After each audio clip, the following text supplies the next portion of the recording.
And welcome to the ARCREVO Mexico tournament, people. We're in the top spot of 16 players competing to get in that top 8 tomorrow. Before we get the fisticuffs, we gotta run them introductions. My name is St. Cola. Well, who am I joined with?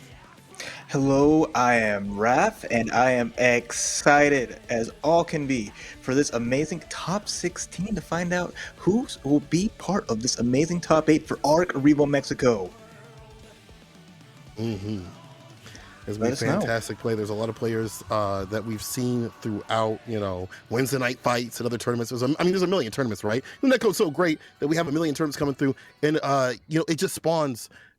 I feel like a stronger scene when people are able to Mhm. practice, compete, level up, and things like that. In this top 16 spot, it's gonna be hot. It's gonna be heat. It's gonna be so much, and we get to see all of the amazing players representing Mexico to see who can reach this top 8, who can be the 2 to qualify for ARCREVO America to meet our existing players, which is Flash and Days, who qualified with ARCREVO Central. So we're going to get 2 more amazing, but first we got to start filtering through these amazing players. We got to start going through, and there's a lot of familiar faces if you are keeping up with the Mexican Strive scene. Who we got? The first one we got is gonna be Excellencer versus Mike. Mike has definitely been doing a lot of damage. ICFC didn't even know they hailed from this region until maybe like a couple weeks ago or months ago, where I was like, this dude is cooking. Where is he from? Turns out it's Mexico, right? So Mike has been doing a lot of damage. Actually, Mike was second place at Evo with him. So if there's one person to kind of get that comeback, get that win that they want, it's going to be here, and it's going to be that person right there, Mike. But a lot of strong competitors standing in their way. Excellencer, no slouch, no stranger to the danger. We saw them come through actually, it was 2 days ago or maybe yesterday. Time is not a factor, and days do not matter to me.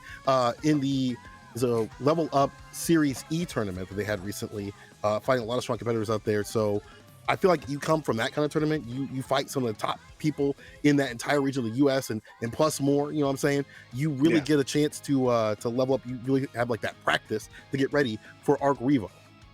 Exactly.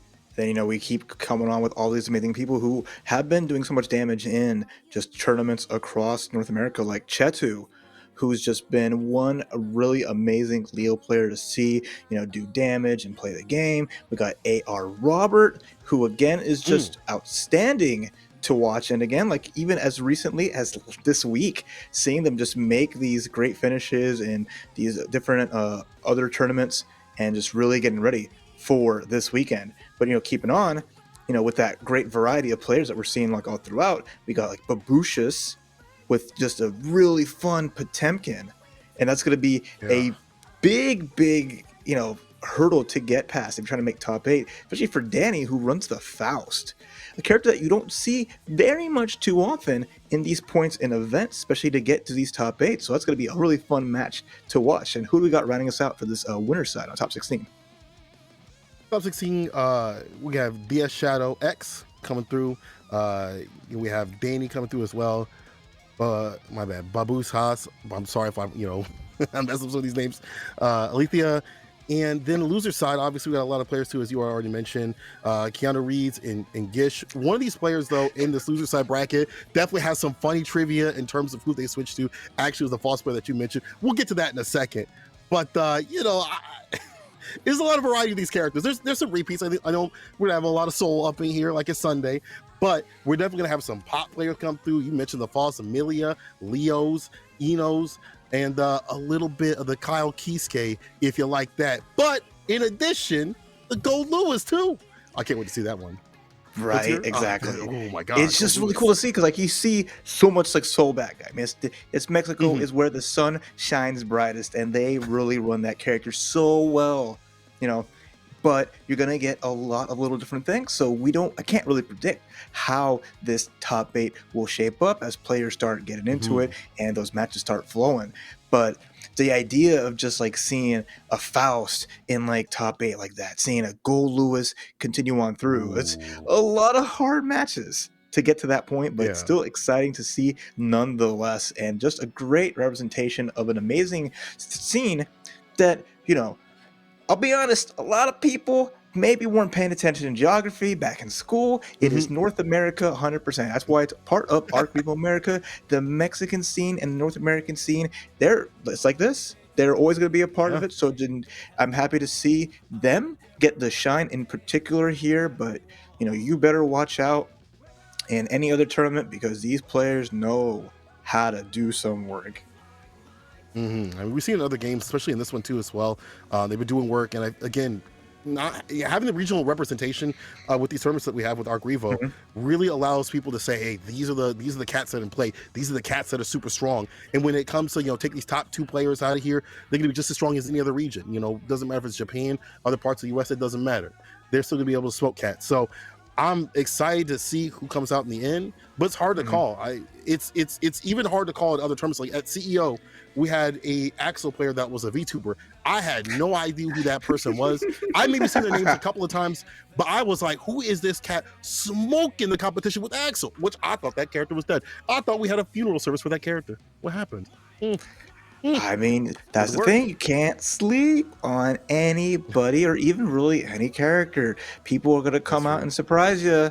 And, bracket luck always plays a favor, especially in tournaments, especially in a game like this. Guilty Gear has Right, always right. been known to say, hey, matchups always are going to be important in a fighting game, just as a player matchup's going to be. The character matchup's just right there. And you get that nice road of Axel. If you're playing Axel against all these Leos and so bad guys and Gold Lewises, and you're lit, Mhm. sitting pretty. Not that we're seeing no Axels here, but that's just kind of a story you can see Yeah, of yeah. these other characters because, you know, matchups and things can just vary so much depending on just one different little character swap. And I'm excited to see if even people have like pocket characters or what they're going to do, especially because you're playing the people in your Mm, region, you're playing the people in your backyard, your training partners, you're playing the folks that you have those best mhm. connections with. So you have that data.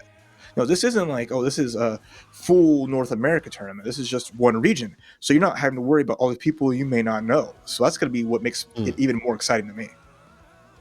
That means we're going to be seeing layers upon layers. We'll get to some of these the quotes and things like that later on, but it did seem like some of the players did know each other and were familiar with each other. So you're right in terms of having that player base that does play with each other, and also we might be seeing layers upon layers. Like, why would he dash up BP? Well, maybe he knows he's free to dash ins like that. He might go for a throw, so you might get the dash up BP. So that things like that may work out that you wouldn't typically see if they didn't know each other, which is also the cool part of these tournaments, these regional tournaments. You get to see like the layers upon layers and the player interactions, which I think are so interesting in fighting games in the first place, which really bring out like some of the best moments where you're like, why did he do that? And later on the Twitter, they're like, because I know that person, because I played in the first of Because 50s, I do something different.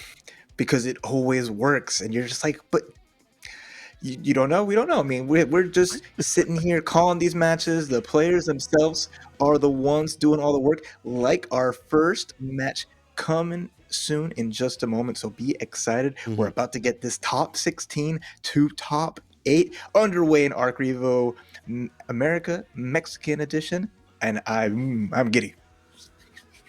I'm definitely getting to you. I mean, the first match on the deck is going to be some Soul versus Geo. A lot of the Geo players, I've never seen a group of people who play characters upplay their character or just like be honest about how strong that character is. Shout out to Vicky Mhm. Viper. I talked to her quite a bit or see her post quite a bit on how strong Geo is. And other Geo players too are pretty honest about, man, this character's actually still good. She's really good. The change that happened to her being able to stop, your dash-ins with buttons and things like that, go to specials, cancel with quickness, makes it real Mhm. difficult to deal with in the neutral.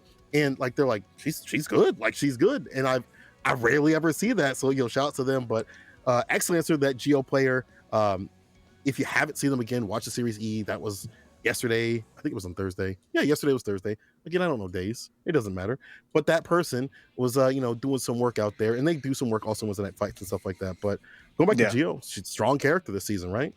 Yeah, a lot of. I mean, it's always one that's like not always on people's radars. There's only a Mm-hmm. handful of players that run with her, but they're just so excellent at this game, and just their conversions are crazy. It's you blink and your life is gone. Like, yeah, navigating like the screen it always can be a little tricky, right? This character that doesn't really have Mm-hmm. projectiles, she doesn't have a regular run. She has to, get in your face to make it happen, but she's so good at it. But then you imagine like fighting Soul, another like close range character whose buttons are gonna be like kind of the same in a lot of ways, and he wants to kind of run the same game plan. So you're seeing like two different flavors of Rushdown.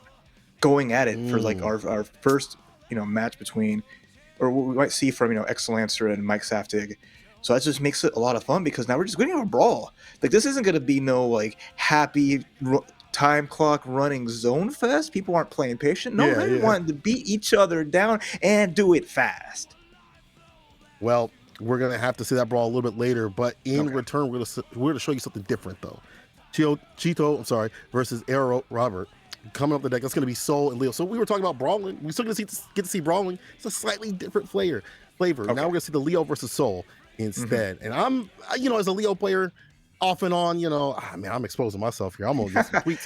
But as a Leo player, I find that matchup, even better this season. A lot more things of Soul have been more whip punishable as the patches have gone on, especially 6S, which is a big pain point. 6P, good for Leo. He can really go toe to toe with that character. Soul, though, still strong, still ridiculous, not a character to drop to the side. That's why I think people are still sticking with that character and still making the magic happen. But I can't wait to see that one. I'm going to see a lot of counters on that one. No, it's going to be violent. Like, this is a violent game, and I am not ready for how crazy things can be. And remember, it's one match to make it top 8. These folks just have to win one good set to be all good for tomorrow. So it's a lot on the line because you don't want to be sent down the loser side. You don't want to lose the set, have to play a little bit later because then you have to face someone who's won a set already and a little warmed up, and you have that one last chance. You have that nice padding being here on the winner side. So I'm just excited to see how hungry they are to stay in this part of the bracket. Dang, that's actually a good point. Like how hungry somebody is to stay up in the winner's side. Like that makes the action. I know some people are like, well, they get, 2 chances or whatever, winners and losers, but they know that down there is a shark pit. They don't want to be swimming on. They ain't got the floaties. They just want to stay solid above, dry on land in the winner's side and stay fine and get that top spot in winner's side tomorrow. That's going to make that action ride or die basically, or live or die, I should say, because being losers might be a death sentence. Especially, depending on who you have to fight. And maybe somebody who's already warmed up, has already played a few matches and things like that. They're ready to smoke you, ready to get that revenge. And they'd be watching your matches on stream like, I know how to get it. I know how to get this person. I've been watching you and I know what to do. So that's a really good point to be careful about the drop down the loser side. Yeah. And, let's see, loser side, you don't have to go home, but you can't stay here. You know what I'm saying? Go in the bathroom, take a walk around the block, think about your life choices by a beach. It's always the big hard part, right? You gotta take a lap, take a breather, because there's also there's value when you make that top 8, right? You make it till tomorrow, because today you had to run through that whole bracket. You don't have you have some preparation, but you have a lot more prep time too to get ready for whoever you're gonna face. In the big final 8 bracket. So it's always tournament preparedness takes on a lot of forms, and it's a test of stamina at the end of the day, especially when you have to go through the pools. But when you at least get to the end, you see the end is in sight, things are kind of rolling smooth, and then at the end of the day, you got to take it one game at a time. So I'm excited to see how these players mentally stack up against each other and how well they can do under the pressure of, I just need to win one set, or I need to win 2 sets. And that's the drama of oh man, the set's 2-2. I have to win one more, but I'm trying to make this comeback after I lost 2 games straight. And all these little things that you really keep in the back of your mind to push you, but you can't focus too much on because you have to just focus on playing the game sometimes. Right. Keep your eyes to the grind, you know what I'm saying? And I wonder also that when we talk about the characters, I feel like, the tier, I mean, it's explosive. We're not gonna lie, this new patch is super explosive, but I feel like it's explosive for every character. So defense is better, FD has gotten better in terms of pushback and things like that. Characters like, Faust, which were lacking in defense, have found better methods. 6Ps are better for a lot of characters, if not all the characters. So being able to strike back is better. Burst has been better too. So there's more defense, but staying solid in such in an aggressive game, and I mean that not in a bad way, but in a more aggressive game, it takes a lot of work. It takes a lot of mental prowess and also understanding of minute decisions. But also, again, that's the beauty of Guilty Gear's Drive. These small little matchup knowledge things. I was watching a Leo versus Nago match yesterday, and the person woke up BP to clash with the 5H of the character and get the cancel. and then stay solid. And I was like, that's such a smart thing. I've never thought about that. And you don't see people use that, but only at like high level. But you have to have those Mhm. high level things to stay solid in tournament. Those little minute decisions are what separate, the middle class of the one percenters up there, the one percenters, the top Exactly. players. That's the difference between being in first class on that flight and riding in coach. There's all these little things that it's experience is a part of it, but training, experience, and just like even like natural talent can come in there and as something that you Hmm. use to forge yourself into like the finest warrior in the world. So there's a lot of factors that go into that for sure. Dang, I definitely don't have that natural talent. I'm a grinder. I'm one of It those takes that's all like I kinds. suffer. Some people It we love does. rooting for them. We love rooting for the folks Mhm. that they started from, the trenches. They might not have won a set for like the first 6 months they're playing a game, but man, when they make it on the podium, it's just Mhm. the most beautiful thing because you saw how much it meant to them, how much work they put into it, knowing that, man, oh, this time ago, I wouldn't have even dreamed that I'd be beating all these other people, but here I am. And not to take away from the Facts. folks that like again like show I stuff clicks, they Yeah, understand yeah. and it shows like immediately, but at the end of the day it's just they're all putting that time into it, and Hmm. you know depending on how you go about it, it could be a big difference. So I mean, and that's the fun part of like this, ARCREVO across the globe, just seeing all the different kinds of players from different backgrounds who've really like struck a chord with the game, sometimes their own way. You have the folks that are just like the character loyalists playing a character like, man, this character's not even that good, this character can't win a tournament, but they're grinding it Right. out and they're showing that don't worry about the character, you should be worrying about me. Don't worry about what you see on the Worried about screen. Worry about the person on the sticks. me. You Worry about know? the press of the sticks. Yeah, that is actually the funniest thing. We see people be like, "Dang, my character is trash." They get like top eights first and stuff like that. I love that. I definitely have seen a lot of variety, even in terms of characters winning tournaments. Even at locals. But when I say locals, I feel like a lot are like mini majors sometimes Hmm. because of the quality, because of the netcode being so good. It allows for people from all regions to come through and play in a pretty smooth manner. So you get to see like top level players and dang near every single local that may not happen in other games. That having that good net code allows for that. Uh, but I love seeing, man, this character, or people who say this character can't do it, and then someone comes through, it does the duty with that character. I feel like I've seen people say Zato's not a tournament character, and I've been seeing Zato's been winning tournaments, popping up at tournaments. Heck, what was it? Red Bull Kumite. We had Right? Gobu come through Hmm. and clean up everybody, only switching to Gold Lewis at the end to get that counter pick win. So, it's great to see people also change their minds on how the characters operate and stuff like that. Not only you don't have to do work, but Yeah. just to make the magic happen.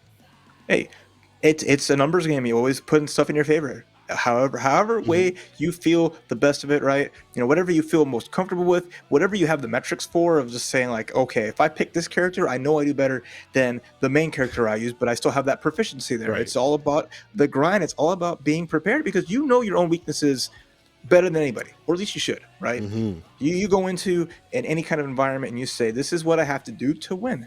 This is the lengths I have to go. I might not just solely play the best character because there might be one, but it's still, tug of war at the end of the day, right? Yeah. So whatever you have set up to put you on that path to victory, that's the fun part about just fighting games in general. So we got to, we see that all the time, and we're gonna probably see that again today. Hmm. I mean, listen, I know my path to victory is, pick a top tier, stop stressing, pick what's broken. That's just me though. That's just me. That's not everybody. Okay. I follow the words of a wise man years ago, who's told me to just do something. But that's not everybody, and not always the case, for everybody. Sometimes you pick a character that you really like and you vibe with. Honestly, you just pick whatever you Yeah. like and whatever you have fun with. To me, I Hmm. like having characters with like a lot of tools that have like a lot of things to operate, because I find that the most fun and entertaining. And even if they're not top tier all the time, I like playing Foss on the side of Leo Nago, because Foss has a lot of great options. That character is so much fun, especially now in this season. Like, he is ridiculously fun. They don't give him a guard break, the bag as a projectile. The guard break, that is dirty. little things like that. It's just those fun little changes that is always constantly happening. So definitely for sure, just always, Mhm. it's fun to have that whole cast of characters. It was like there's so many people that you can pick up and just enjoy, and it could be different from every which way. But I mean, you have your mainstays. No fault in you. Like I said, you do what you got to do to find your enjoyment. And if it's Mhm. playing some of the strongest characters, this side of the Rio Grande, then you are in there. No more power to you. Yeah, I mean, at the end of the day, it's all about fun, right? Y'all, like, Hmm. everyone's so focused on winning. I gotta get victory, whatever. I gotta get the celestial stuff like that. Why don't you just focus on having fun? At the end of the day, focus on what you find fun. If you find a low tier character fun, that's cool. If you find smashing 5H and neutral Nago and nothing else fun, that's cool too. If you like being a sweat, that's fun to you. Go with it. I feel like people kind of get away from the fun element. They're so focused on the Hmm. W, and that's okay. But the W can come. Well, the W can't come unless you have fun, right? Unless you're having fun, the W can't come. It's just how it is. If you're not having fun, not enjoying yourself, you're not gonna be fully focused in the game. So, picking the top tier isn't always the way, but just go with what you like. Just go with what you like. Yeah, do your thing. Again, people know what's best. We've seen plenty of people try to make a switch after a point and get frustrated. It just doesn't work out, and just you know Mm-hmm. how it goes at the end. So I'm just excited to see, uh, what the path of people are. Because the thing, like, this is a tournament that qualifies to a bigger tournament. So you don't even Yes. know what'll happen once you get to that point. The top two people could change it up even till then, because that's just the way players shift, the way everybody decides to really make a difference to give themselves that advantage. And Mm-hmm. who you're going to be playing against. So again, we already saw the first two qualifiers being Days with that amazing Geo. We saw Flash Metroid with the Axel Low. So we already have, two of not like the most common characters as part of ARCREVO America. So I'm excited to see like how we keep rounding that out.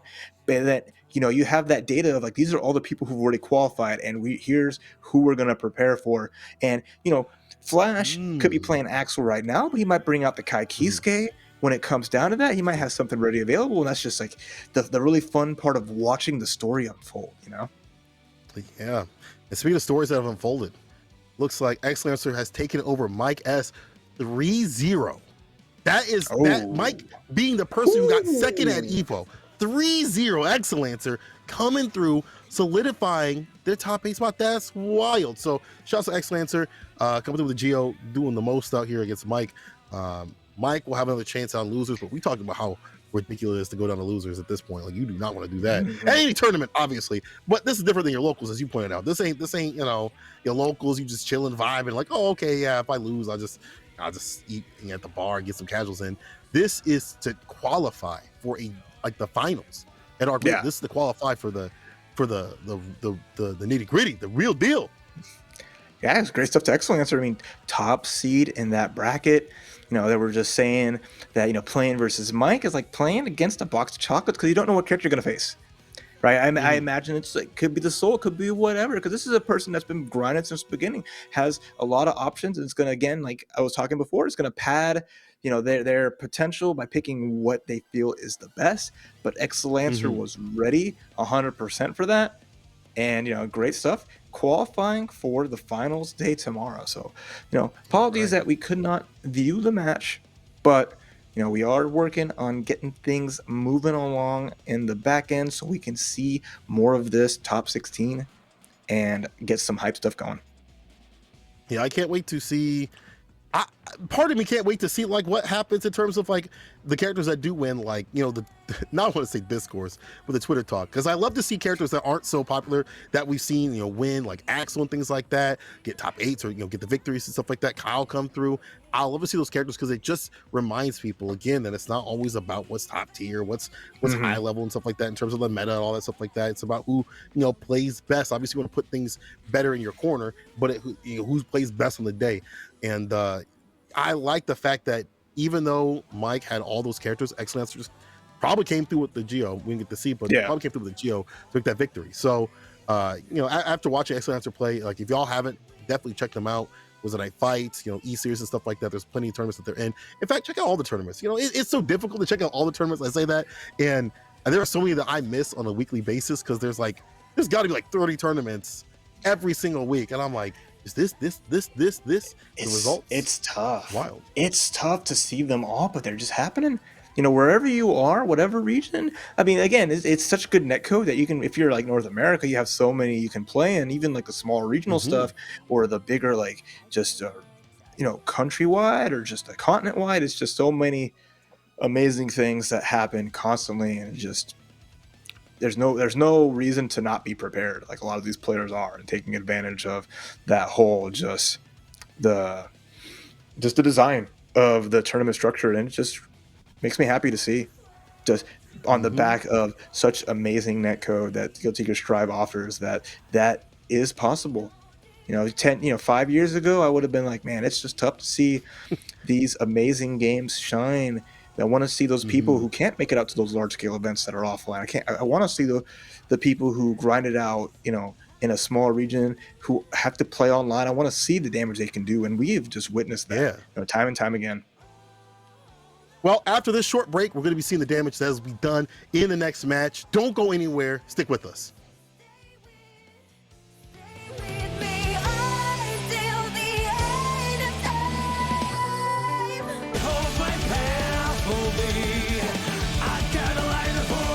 All right, everybody. Welcome back to ARCREVO America, Mexico's top 16.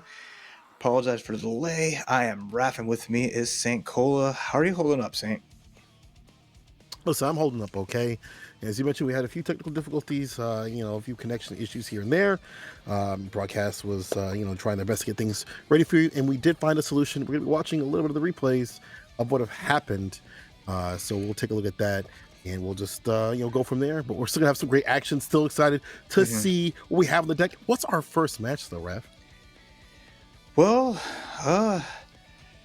believe gonna be Cheetu and AR Robert will be the replays we'll be reviewing. So a lot of attempts with different lobbies with connections just not working out. So again, we profusely apologize for the delay and everything. It's just circumstances as it was, even getting another console to run things on.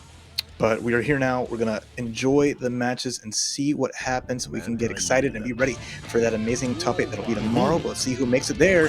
Started with Cheetu Gamer and Robert Soul versus Leo. Let's go. It's in the corner already. Look at this aggression round start. Look at the 6S, but there's the burst. And again, trying to do the worst right here. 2K2 knockdown, burst with him in the corner. All bursts off the table. Now offense. Like Cheetu getting out. Oh, but that nice 5K stuffing out anything Cheetu want to do to get offense. Robert getting the hard knockdown and then making that space. Seeing that Cheetu has the meter, but there comes the flash kick anyway. And now the offense catches the back. That's just a huge turnaround as Cheetu's bringing it back in the first round. Overhead, break the wall, make him fall. Cheetu. Oh, interrupts the neutral situation with the 2S. One more touch to put the rest. The back throw, the PRC. The headbutt, though. Close slash. The combo drop. If you were Robert, you just feel so terrible. The ender just messing up then and there. And now Cheetu's got this whole leash on round number 2. With that back turn aggression, left, right, up, down, keep on guessing. There's the burst out, but Cheetu with so much resources blocks out with the punish on the throw on the bandit revolver, and now one hit away from taking game 1. PRC with the low. Cheetu gaming. Oh yeah, he gaming. He definitely gaming. That PRC to go low, clip him. I like seeing Leo players come out of the stance, you know what I'm saying? If you suck in one stance, you get that's the better part of Leo, right? But able to switch it up and hit him with the low right there with the distance to 2K to seal it, that's the smart stuff right there we need to see from Leo players, and what you see for Cheeto right there to take the first win. So with that first win, I feel like, that all went downhill. That sequence, you got to be able to throw the cross through though. My man's hitting you with the cross up, you got to be able to throw it and stop that session. Yeah, we saw like an answer with that 5K 3-frame move, super fast, able to stuff it out, but it's still a little bit dangerous to attempt to. You get counter hit by the back turn, it's gonna be big damage. So Cheetu already up that first game, and that's already like a dent. And Roberts can be dent in his game plan. Already got the corner and that spacing. We saw what happened in game number 1. Cheetu using up that burst, escapes the corner, and here we go. It's party time. I love that 2K to go right under the 5K. We've seen the Cheeto been relied upon that, as it is a great button, but knowing the side switch with it. Cheeto with the distance, PRC, 5K to deny that approach. Still playing the neutral until the red RC. Combos here and there, you have to respect it, you know, gotta be scared. Leo's got so many good tools to bust out. Oh, no counter hit on the whiff throw. And we're seeing another situation here where Robert has that small life lead, but here comes Cheeto, getting a hits, getting counter hits, 2H counter hit just like that, no conversions, we're scrambling. We got eggs everywhere. Listen, I'm Cheeto, I want them over easy to get that final finish right here. Bedbury down to the ground, backs away, has a lot of meter in play to stay solid too. Yo, he caught him running up with the headbutt, and that DP will definitely do it. Cheeto had bar to spare. But he was aware. I like that catch right there on the dash in. I like that throw though, that's perfect as Robert's getting that corner situation. Oh, looks like maybe try to swing, but the throw would have beaten the Eisensterns. Leo reversal always so strong. You're going to try to account for it as much as possible. He will get hit. We're so even between both players, but a skip and a hop, that's one nice burst. I guess this is, but for how long? Put up in the corner, OTG, tried to run the shield parry, but didn't get that hit. AR Robert bursting right back in the corner, PRC, he's back in. You can't deny this dude approach, and the 5K to seal it into the slash. Cheeto, he's so aggressive. The gaming is in the name. My man is gaming. He is 100% gaming. This Cheeto is always, any inch is always a mile. You leave that door open, he busts it down off the hinges every single time, and it never ceases to amaze me how well he's able to snatch defeat from the mouth of another person's victory. Yo, I mean, that's that, it's confidence, you know, having confidence that you're going to be able to find these marks. Even these trade situations, he's not backing down because AR Robert hasn't given him anything to think about in terms of backing up. The 5Ks, we've seen a few combos here and there, but not enough to, you know, pressure him and say, back away. Right now, Cheeto in play on game point. AR Robert with a good start, but these always goes downhill for him. Can he get this win? All right, takes the burst despite that. Oh, but in the jump heavy, Leo reaching, and he's teaching you a lesson here of how it feels to be put in this corner, being forced to guess with the throw punish. Still scary, gets the dunkle, putting Soul on the ground, and one more mix, get that uppercut out of here. Spin the blades, give him some air, fan him away. Cheeto 1 round away from making top 8 on a clean 3-0. This is looking real quick. Round start with a 2S, gets a knockdown again. With the same sequence, puts him in the corner. 5P, 2S, counter hit. AR Robert forced the burst, and now at least getting some pressure. And I like that FD break. He gonna wait and find these whip punishes. 6S, yo, 5K, look at this combo. This is what we want to see from AR Robert. A lot more aggression, but no bar spent for a super hit the Oki. But still gets a good anti-air, has resources here to make it count, goes for a grab, a nice YRC there from Cheeto, gets his turn back with the back turn mix. Here comes the super, we're gonna see a counter? No, just gonna back away, I don't want any of that. Very smart decision there from Cheeto, who's now sitting at a nice distance, gets the drop kick, one hit away, tries to do a charge dust, no, there's the burst, and Robert turning it around and taking this to round number 3. Beautiful block on that burst. That burst. Yo, coming up for Cheeto was kind of wild because, you know, you had another round to play just in case, but, you know, he wanted to go for the offensive burst with him in the corner, but didn't happen. Now Robert riding momentum, putting him in the corner with the revolver. Gets up the gun flame. Cheeto trying to find some way out of this corner, goes low, clips him, creases up the Yeezys, puts a fireball on him. Yeah, the Fafnir. One good touch could seal it. Cheeto is building a bar, but it may not be used this round. Oh, hold on now. Nice prophesize my man's demise. Does AR Robert have to hold this? Cheeto was like, I don't want to be on that side. We're going back to where we started. Blocks the Raid Vortex. There's the burst out from Robert on the counter hit. Gets a jump and the dunk. A little bit, not enough damage. PRC, but that 3-frame 5K coming into the day. Soul Bad Guy showing how well he can kick, how high he can send you. And beautiful reversal from Robert, who is now on the board. We're 2-1 though for Cheeto, but Robert was Signs of Life. Yeah, Signs of Life, and some, I think Cheto's getting a little too aggressive to try to close these out. Like, it was good when he was riding momentum and doing fine, right?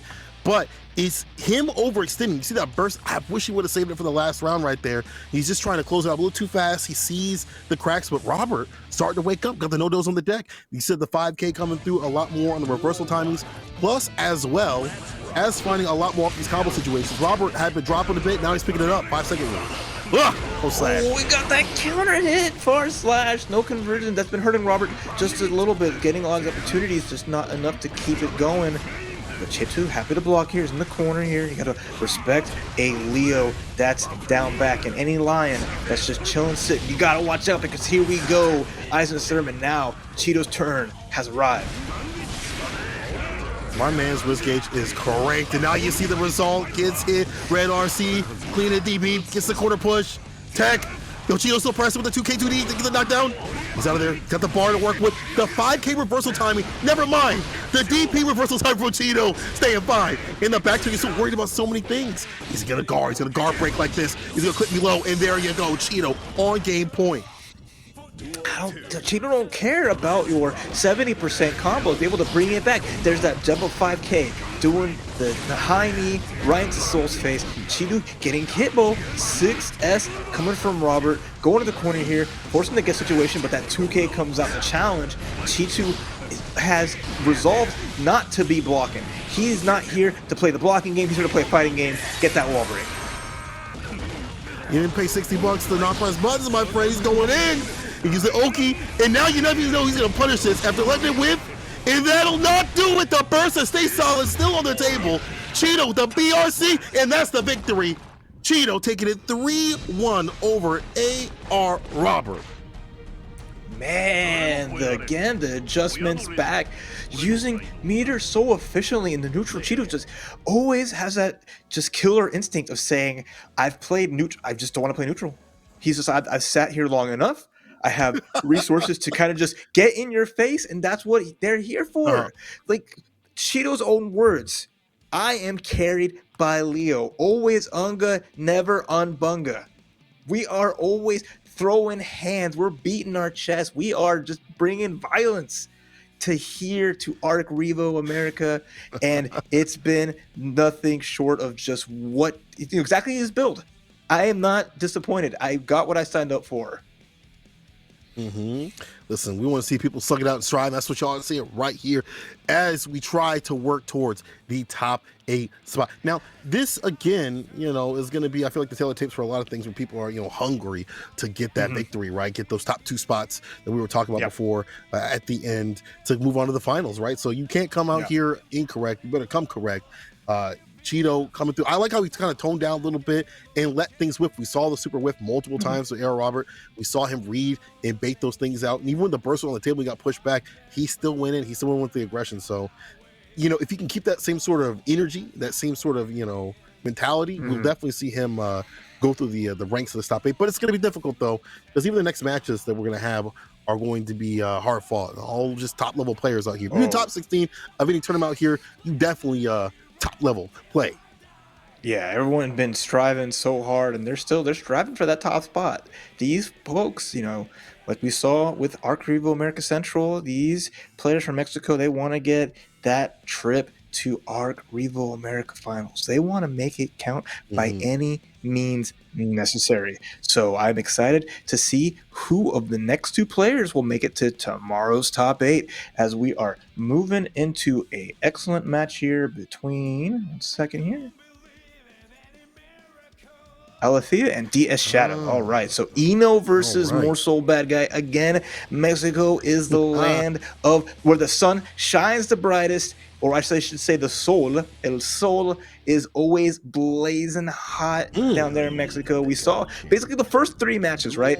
With Mike Saff taking that first one. We have the last one with AR Robert, and here now with DS Shadow. But Alethea, she's bringing out the Eno. She's going to play a little bit of a tune here, and I'm excited to see what she does here against, honestly, DS Shadow is a big veteran player. So see how that veteran fundamentals carries him through this match. Yeah, we'll have to check out and see because it's gonna be hard fought for this character. She, she got buffed. She's a lot quicker, a lot more reminiscent of her herself. But it don't matter because Soul's still strong and 2S going long.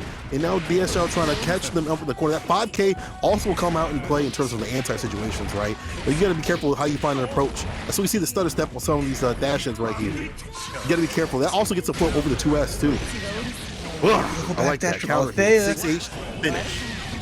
I like that, just good awareness, having a lot of meter too, so even if things got sour, was able to maybe like do a BRC, make the escape. Alethea's controlling neutral here. She's doing a good job of it, getting more of that corner pressure, and now some safe jumps. Yeah, that hover dash hover dash S, jump S so good at opening people up, and already an amazing start here from Alethea. One more clean hit can spell doom for Shadow X. Go for the reset with the stroke to victory. You gotta hold that block. Here's that mix into the super beautiful round. Alethea with the perfect what an answer. With the quickness. Had some, I don't know if Uber Eats was at the door or something. She hit that 80% and it was a wrap. But just like that, we're seeing you're not seeing the 2S come out as much because of the float, and she's putting that on the deck to kind of say, hey, you can't be doing that as much, all right? You're gonna be chill with that. Also, we're not seeing a lot of the anti-airs come through from Soul, which he's so beneficial for, but she's not getting off the ground too much. The play is really great in terms of kind of skate stepping some of the better tools of Soul. But we'll see. That's only one match. That could just be data. And sometimes we go on the AOL disc, sometimes we go on that fiber in the next round. That's right. We'll see how strong Shadow X's internet is, but here we go, already with that stroke to big tree into that hard mix, and now you're already in the corner here. You have your burst as Soul Bad Guy. Sure, you have Volcanic Viper. There it is coming out. Opportunity has arisen. Shadow X with a big grab, tries to go for another throw, but the up back from Alethea forces the burst out of Shadow X. This is looking really good for Alethea, using the meter to get out of that spot.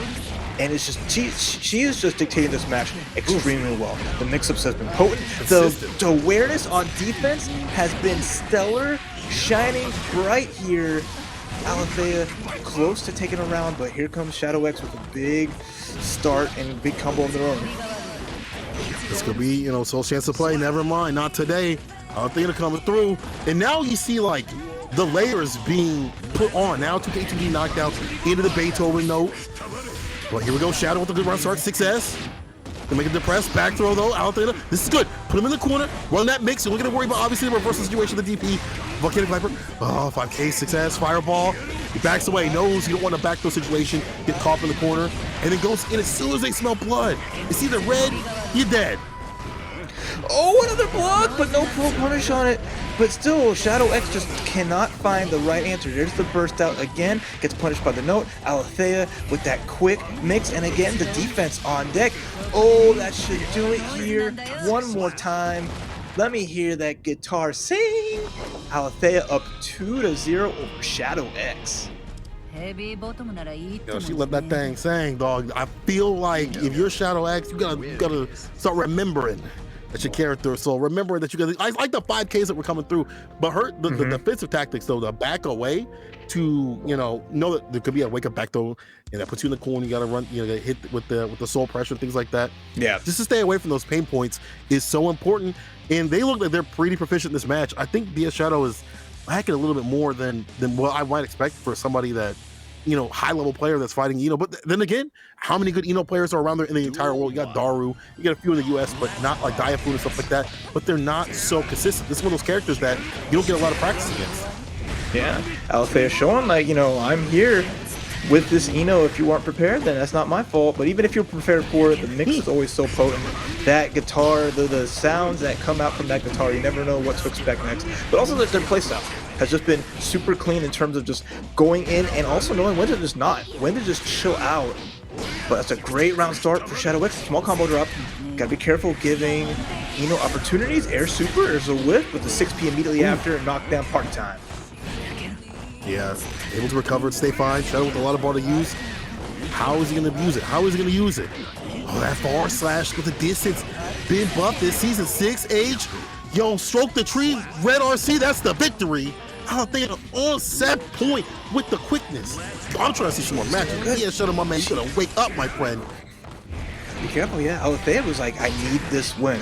This is going to validate all of the hard work that I've been putting in. And if I can make top 8, that's one big goal achieved. So she wants this just as bad as anybody else. But there's so much on the line between all this. It's going to be a nice wait for Alethea. She takes the win. And Shadow X going to go to the dark corners of that loose bracket. So big tree, big whiff, back to neutral, but there's been no answers to that heavy stroke. We've not seen it get thrown out. We've not seen anything work out. The burst, last chance for Shadow X. Doesn't have much resources here. Alethea going in for the finish the job. Can she do it? He's bleeding. He's bleeding. Beethoven, laid on him. Chemical love toxicity. Look, back it off. Must make this look free. Hold on now. Clean hit DP. Volcanic Viper, dash up. BRC, slow down. Oh, stroke the tree. Trying to find the finish, and there it is off the jump. The Alethea with the 3-0 clean sweep off the feet. Oh, that was a beautiful stuff. That was just everything working well. Shadow X was waking up.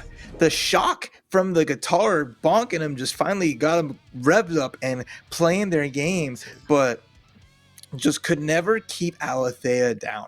Alethea always found a way to reset to that neutral space, use the range of just having the chemical love, having the stroke to big tree, and mixing it up so potently, realizing that Shadow X wasn't answering those things, right? They weren't being challenged in certain ways. So Alethea just saying, you're not going to stop me from using these tools that leave Eno at advantages in your face. Then you're just going to have to suffer the consequences until you really do that. So great stuff picking on that and just running with it the entire time, sending Shadow X to loser side through it. One of the fantastic things is also doing the float too, like float P, float jump S, switching up what they did to make it even harder to figure out like what's the game plan, what are they going to do when they come through. Like, so just even mashing 5K and trying to get the answer situation wasn't even that easy because they kept layering on the mental stack. And that is such a big thing in fighting games. You layer on the mental stack over and over again, it's hard for them to be even able to access those tools that are so strong. And speaking of strong, out there's going to be moving on winner's side. We're seeing some Eno tomorrow, and I can't wait to see that. That character, underrepresented. You know, we have obviously Diaphone and you know, the America or whatever, proper whatever, but like again, other scenes have strong you know, players with these characters too. Like they still rep them out here, even though there's not that many. You know, we still have Alethea out here doing the most with this character. So I can't wait to see them play tomorrow. Like you see all like the online warriors in the tournaments, but there's always those killers. There's always people that you don't really get to see.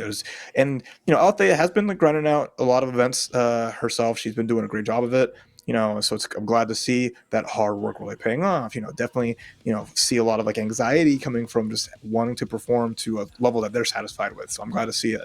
It's paid off really well. And Shadow X is just here to have a good time. So hopefully, despite Eno doing Eno things, they enjoyed themselves because like that's all I say is Shadow X is just like yo estoy aquí para divertirme. I'm just here to have fun and strive. It sometimes you don't get to have anything. Sometimes you don't get a little bit of nothing, but at the very least, like if you like getting your butt kicked, then maybe you're right there and you're happy. Who knows? Okay, Babushas and you're Danny in the right place. Coming up next. Babushas versus Danny. I mean, yeah, you're definitely right. When it comes to this game, like if you want to get smackdown or lay the smackdown on people, one thing you can do is choose pot, okay? Because I feel like whenever I watch a pot match, it's about one of two things. Either I'm going to smoke somebody or the person going to get smoked and they're going to hate playing Stride, or it's the opposite where the pot player doesn't get to play. It's one of two things, but when the pot lays hands on you, it's a wrap. Danny got to be careful. Just like I said, Danny, you got to be careful. There's that gorilla grip. He's on to it. Man, Babushas just world-class Potemkin here. You know, Danny was once a fast player, but came down in the Mr. Kyle Kisuke. I like this kind of pick against a character like Potemkin, just having those great normals, having the ability to fight from this nice distance, and look at that big jump, heavy, full damage with that wall break. Not one to ride the lightning just yet. We're going to hold out on taking any trips. But now Babushas has to find out how they're going to get it. PRC, jump D, counter hit, blocks the burst, taking for a ride, gets to that corner here. Now you're going to have to guess. You can't even slide in. Babushas ready for it. Jumps away, but I like this Red RC. Almost want to find that victory. Just gets the tap dust, and that'll do it. Dang, all that work. Babusha, you know, maybe some of the sequences could be a little stronger, but still, I like the ideas that are implemented, obviously, trying to get the knockdown. You know, volcanic splash don't last. But Danny, as you pointed out, slinging out the fireball, that jump S2, real great from Kyle. Kisuke, and the dash up throw. That's always on the menu for this character. Dash up throw, you see from a lot of Kai players, because he's so fast. You're so worried about dash up dust or, you know, close slash, things like that. Can we talk about how good Danny's jumps have been? Has been hop, skipping their way across so many normals, getting punishes. Got Babusha's burst, and now Babusha's is on like the back foot as just these great normals from Kai, just dictating everything. Danny's placement, patience, all working out so well. Babusha's trying to walk forward, get even an inch, but it's just not working. There's a punish with the PRC, and what a punish it was. The layers on that. I'm gonna slide in with the low, with the stun dipper. I was gonna RC it anyway, but forward Mega Fist is a laggy move. It's punishable as all heck. Saw that coming a mile away and got the damage they needed. Beautiful round from Danny, who is honestly, they say they're very nervous going into this. You know, they're like, I am just nervous. They don't want to like prop up themselves any which way. It's just like, I am scared in this top 16. Fighting Potemkin is a frightening thing. You see what this character can do. You see what these command grabs, these Potemkin busters can lead to. But you know, I don't see that so much in their playstyle. I don't see that nervousness, and taking that first round is a great way to get around that, you know? To be fair, like, maybe it's like one of those things where like you want to play like you have nerves so that you're more aware and that you won't get caught lacking out if you're slacking against this character. We see the damage that Pac can do if he gets close to you. And this is where it starts. The burst is off the table, baited, put in the corner. There's a vapor thrust though on the wake up situation. Sends up the super. And this is bad. The dust coming through the backhand. Check my wrist. It's ice. Man, Bushka. Danny at the right range, right? Danny is smart. Did a quick normal, was gonna block the super, but at that range, the Gigantor's coming at you. You gotta hold that Potemkin mix. But already a burst out from Babusha's. Danny looking good here. It's getting Babusha's in the corner. And again, we've seen how well they did it with those just jumping normal attacks, keeping that space, and the threat of the stun dipper ever present. Obviously, when they got the bar, that's where, you know, Kai is real strong. When he's got bar, get the wait, maybe waiting for like a, you know, red RC, stun dipper, whatever. I'm not sure what he's waiting for there, but he just kind of liberated for a little bit. Babushka back to neutral, not where he wants to be. But the bar for Kyle Kisuke, I keep calling him Kyle Kisuke, because when he's Kyle Kisuke until he gets bar, then he's Kai Kisuke, then he turns up by volume. This character gets real threatening, especially with the shock state. Got that shock state, more plus rings, and the RC system lets him slide on through, or just flip on through. Look like a circus act, just like that. Damn. Oh man, just doing cartwheels on him. You see that wrist gauge up? Kai is gonna be shoot around. Oh, try it. Got flicked away. Get that out of here. Flick this man sideways. I'm tired of seeing you do pirouettes all over me. But again, Babusha's in the corner. Wait, that jump dust. The big booty. And now we're under the Garuda pressure counter hit. Gonna be big daddy damage. Are they gonna see an RC? No, we're gonna see one more mix here. Oh, that's dead. Goodbye. Yeah, the Garuda to seal it. That's the thing. If you let this man get hands on you, it's a wrap. Chicken and cheese, and it's a wrap. Just like that, though. Once Pot gets close to you, when you can smell your breath, you can smell what you had for dinner, for breakfast, for lunch, for everything. It's over, you know. And Babushka is making a good job of making the most of the situations. Before the first match, not so much to try to find their bearings a little bit. That nervousness actually felt like it was in Babushka's hands. But now he's like, wait a minute, I understand how you play, dog. I understand which way you want to go. And now is finding these moments and making Danny falter. Hopefully Danny can keep solid mentally, because that's what grapplers want to do. They want to get into you, and they got to be able to find the reads to make that happen. The flick, the knockdown. This is how things start. Yeah. Okay, good burst. I like that. Even with no resources, it was a good burst point. And now, yeah, we see the grab putting Danny back on the floor, and now we're just patient from Babusha's. Good 6P, one of the best buttons in the game, with the Heavenly Buster cancel into Potemkin Buster! And Babusha's bringing out all of Potemkin's tricks.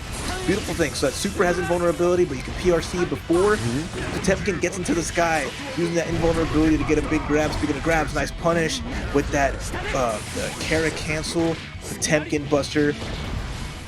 So good. Pressure's coming on. But then Danny gives up his pace, State, though. letting him out. Cage up this gorilla, the silverback. You gotta be Jane Goodall out here. Cage up this gorilla. You understand how he operates? Cage him up. Red RC, Garuda, get into him. Okay. Runs the burst and stay solid, but he's back in. Babushka's finding these moments to slide on through the DMs. Far at the bottom though for Danny to work with. Ooh, it's scary. Got the nice flick off on the projectile, but slides right in. This is going to be at least an opportunity for Danny to get the corner here, set up the pressure with that charge stun edge. Oh, I love that air dash cancel. Tricky stuff, but great blocks from Babushis with the 5P. Get that out of here. Every time we've seen the cartwheel, every time we see the flip coming out from Kai, we've seen flicks, we've seen slaps, just like a fly. Get out of my face. I'm tired of you prancing around like you own the air. Beautiful stuff there, and Babushis with the big answers, man. Babushis, man, it's been some time now. Babushis is wants to eat their hamburger. That is what they're about. I've seen a fun fact about them is they can eat hamburgers every day, like for real. And I know that they are hungry for one today, and they'll be hungry for one tomorrow. Will they be able to eat a lot of hamburgers if they win this tournament? Not only the tournament, but also the finals. So let's see what happens here. Babushka on game point, doing a fantastic job of, well, at least was, flicking it back just like that. There we go. Flicking back the fireballs, finding an answer for that. And Danny getting nervous, bursting so early in these rounds, and it might take him down. Now he's caught up in the corner. That by these moments, Babushka's been doing a really good job of saying, I sense what you want to do. Gets to knock down the burst, though, from Babushka to keep the pressure on. We've seen a lot of offensive, or just to keep momentum, reverse from Babushka. Air throw, backs away, though. What's Danny going to do now? Great escape. That's the important part there. Danny gets the charge stunnage. Gotta keep Babushka in the corner. Charged on the dust. Babushis, nice block there. Now we're back to that kind of neutral space where Babushis has to kind of move forward. There's no resources in their pocket. They don't have the meter for an RC yet. They're at the mercy of Danny's Knowles with the backwards Mega Fist into the full combo, into the flick. And here we go. 2S anti-air counter hit with the raised fist of victory, and Babushis 1 round away to make it here to the top 8 with this big body Potemkin. What is Danny's answer? Is he back on the ground? And Potemkin bust. And you gotta hold this. One more guess, and it could be over. Backdash getting caught. GG's, Red RC, my friend. It is GG's. Oh my God. Yo, Babushka just. That's all it took, man. Roll the dice. Roll the dice. But you know what? House always wins. Babush is saying this is my house, and house always wins. You think you can get that lucky 7 on that dice roll? It just didn't work. And you roll the different defensive options. Like Danny there was like, okay, I don't want to get Potemkin busters. I'm gonna backdash. I'm gonna get out of this throw range and attempt. But with the answer, Babush is like, okay, I'm just gonna throw out the normal. It got the hit. I cashed out the damage. It was just beautiful. Sequencing, it's end of the day, it's guesses. No fault of Danny there. You guessed wrong, and that's just how it goes sometimes. Every time it's RPS one way or another. That's just the way fighting games go. But it looked like Babushis was throwing rock and scissors to Danny's paper, so no matter what they did, just didn't quite work out. And you gotta brush it off. Man. You gotta brush it off. You got both on deck. You got the rock on the bottom, the scissors on top. You go brush off the losers. He still has a chance to play. I would like to see Danny back away a little bit more, though. I mean, I feel like he went in when he didn't have to. And we saw him cage in Babushka, but then the minute he gets about mid to zone 2 to zone 1, like close range or, about mid distance or whatever, he got and was like, dang, dog. I feel like you didn't have to do that. What we have to do right now is give some love to our beautiful sponsors out there. In fact, we gotta give some love to Guilty Gear Strive. Bring up the holiday cheer this season. It's up to 35% off on Steam and PlayStation. Go ahead and buy it now. I saw some people talking in the chat. Should I buy this game? Y'all should definitely get on it. And what? No better time to do that. Give yourself a present. Buy Guilty Gear Strive. And give other people a present. Buy it for your friends. It is the best fighting game of the year thanks to the Game Awards, recognizing the beautiful and wonderful Guilty Gear Strive for what it is. So you definitely want to check out the best fighting game of the year and of many years to come, I'm sure. But you gotta love the recognition coming out for all the hard work, and it's a cultural phenomenon. Guilty Gear Strive has come through and has made a statement. So everyone who's been enjoying this game, thank you all for the support. 100%. Absolutely. And I want to also give love to the fact they're supporting Child's Play charity. They're donating based on the number of matches played for each region. The more entries, the more they give up. 30K in total. So shout outs to them for doing that. And also, we got to give shout outs to taking control. You know what I'm saying? We want to take control of certain things here, take control of certain controllers. We can do that. We're definitely going to move on to that in 1 second. But back to Child's Play real quick. Fantastic of them to give that. Yeah. So we have next. Oh, yeah. Yeah, there we go. That's what I'm talking about. Taking control of hitboxarcade.com/ARCREVO. Listen, if you guys want to take control of your controller, do so by going to that link right there. Go ahead, pick up the Hitbox or Cross Up right now and make your fingers feel better, okay? I got one. It feels fantastic. Well, I have a Hitbox style controller, but it feels absolutely great on my old man fingers. Yes, I am an old man. 34 is old. It is very old. So, do yourself a favor. Try it out. If you like it, buy it. And, yeah, enjoy. That's right. 100%. And enjoy ARCREVO America as we continue on, but you got to make sure you look forward to next year's event with ARCREVO America US East, January 15th through the 16th. Register now if you have not. The killers are out there in the East Coast, and they are coming to collect, but there's only 2 spots available, so we'll see from them who joins Central and Mexico in ARCREVO America. So make sure you put that on your calendars, participate if you can, but also tune into the stream and support as well. It's gonna be a blast. Shout out to TSB right there, putting it on, and shout out to all of you who has hung out this entire time. We got things fine and give you some more Guilty Gear action. Mexico edition. Really appreciate all the players too out here. The top 16 spot giving us some fantastic action. We've seen a lot of clean sweeps, I know, or dang near clean sweeps as well, but I like the variety. Already situated at the top 8 spot, but now we got to go down to the loser side. It's time for bodies to get zipped up and shipped out. That's what's all about. Top 16 loser side starts now, and oh boy, this is where things get a little sad. It might be holiday time too, but there's no shipping delays here. You know, we get everything getting done before Christmas. Santa Claus is watching everybody here, right? So I'm telling you, it's gonna be, it's expedited. You know, it's an expedited trip out of that bracket if you are not careful in Guilty Gear Strive, and no postal service, no UPS. They can't promise you that. I'm telling you. I am telling you, delivery is quick, and it's cool to see. It's gonna be fun. We have, the first wave of the matches will be coming up soon, and then after that they'll have to play one more. So there's a lot on the line, but you got to work a little bit harder here. You want to join those amazing players who are already in that top 8 on the winner side, and I like to touch base on that because it's really cool to see all unique characters. It's we got Leo, Eno, Potemkin, Giovanna.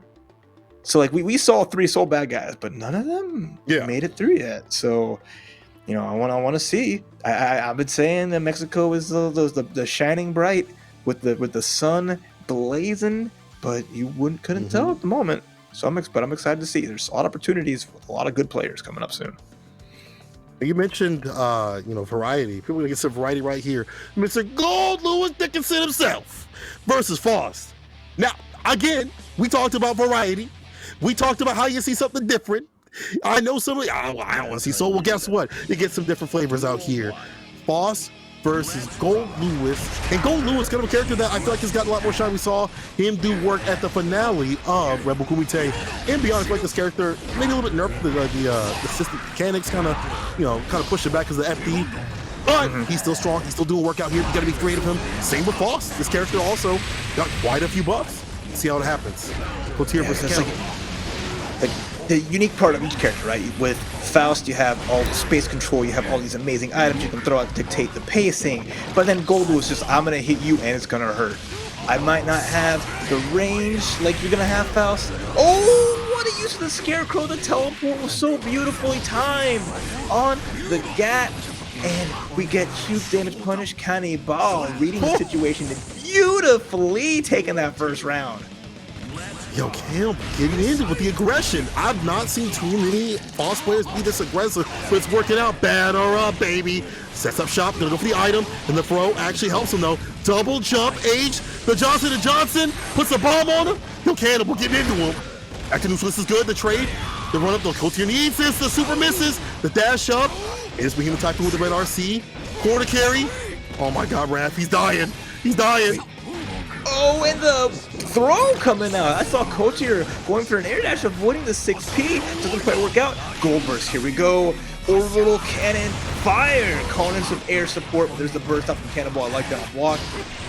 A little dangerous at a time there, but still has a huge advantage here. Can make it count, especially because there is no more burst on the side. But we flying. We zoom, and you never seen a man with a coffin fly around like that first class. But good blocks from Cannonball, getting that first game and just keeping it tight defensively and reading the match extremely well. That was some top tier Faust play, if I do say so myself. Yeah, I mean, I like seeing Faust players that are really aggressive because there's one element of like, cool, I know how to deal with the items and things like that if they come through, but you can't always rely upon the items. There's RNG behind that, but not only that, it's just there's going to be these wacky situations that not every Faust player is going to be ready for. So to be able to slug it out with the normals and things like that, Cannibal's so comfortable with that. Cotier's got to find a way to stay solid, but long distance doesn't always help. Gets a counter hit. Now, up a hero, takes away the burst, but doesn't get a punish from that. It's unfortunate. Cannibal still going in with the dive kick. Overhead. Oh, the blow up. The bomb. Watch out. The combo breaker messes up with the bomb, but still has the pressure here. Wake up throw. Okay. Mini Faust is going to get out of there. Counter hit. Don't say goodbye yet. Not quite over. YRC. Another YRC back. You are staying in this corner under my control, and the OTG is going to do it. Coach here on the board there with the wrap. A nice round. Yeah, these scramble situations that benefit them a lot better, and these jump these also coming through to interrupt Cannibal. One of the problems with this character that that Faust does have is the hitboxes and her boxes. I mean, they're always going in his favor. So if he's swinging, you might actually hit him. But if he gets going with the items, that's when it becomes a problem. Interrupts the bomb, still gets hit though. A little bit of cook sightseer. Going in with a 6P, gets the anti right there, the knockdown, and the items. Look at that avoidance of the trumpet. Isn't that sick? My man was ready. Always gotta know, keeping aware. You're playing Faust, you're always watching out what Lord Daisuke lets you throw out. RNG can sometimes be in your favor, or sometimes the Behemoth Typhoon could be there, but the punish with the overdrive, gonna break some shins, break some ankles, all the pain. And that man's wearing an eye patch, but his eye still works out, no problem. Dash up throw, there you go, Cannibal sealing it on that super situation. He's so aggressive, man. How many times do you see Faust players be slugging it like this? I like that, but you've got to be careful because Cotier will hit harder. Careful the bomb situation, 5P challenge right there, 6P anti-air, sets on the potassium, interruption with the 6P, but the dive kick coming through, Cannibal will not stop. We aggressive out here in these streets of Strive. I love it. It's paying off so well. You don't want to let the person play. Here comes the overdrive trying to launch him through, but the meteors into the conversion, into the super. Do we get a wall break? It's a little funky. Gonna bring out the wheelchair real quick. Talking about some assistance right now, Dr. Faust. There it is. Extra credit damage. Cannibal with the hard knockdown. Going in again. Gets gold burst, so gotta watch out. Here comes the laser beams. He blocks out in time. Stays fine. PRC 6P. The mix to seal it. Cannibal. Eating them up. What's on the menu? It's you. Oh, gotta be careful, dog. I just love the anti-airs. I love the proclivity to just be like, I'm gonna suck it out with you. And again, the normals from Faust don't always interact the right way. And it's one good knockdown situation and play for Gold Lewis to get in. But at the same time, zoning characters do really well against Gold Lewis. You see him trying to find ways to come through it, lost half of his health, and not being able to find good enough conversions or do the damage, do the duty, means that it is game point Cannibal. Yeah, one more away to get to that second round here in Losers Top 16. But we've seen Cotier bring out the big damage. We've seen them use these normals with the coffin to good, advantage there. Nice anti-air, that's big, a little bit of a trade, but if you're Cotier, you take those. You got a lot more life than Faust got. And all you need is just a little less hits. We've seen how much it goes. Nice gold burst again. 3-3 on gold burst. Nice twice. Gold Lewis. Send him up. Launch him high. RC for a little more. Not quite the round there. Nice 6P from Cannonball. But Cotier already showing not afraid. Drops the bomb on him. Johnson to Johnson again. Red RC. That's a jump page. 5K. Oh, I like that PRC immediately to keep the pressure. Susie found the whip in the dust. Batter up to do it. As Tyson Steve would say, that's a paranormal agent, but I don't know how many people know about that anime. What I do know is Cannibal is on set point. Oh, a gold burst again! Both players just using their burst to the maximum efficiency. They want all the resources and they want it now. It's my tension and I need it now.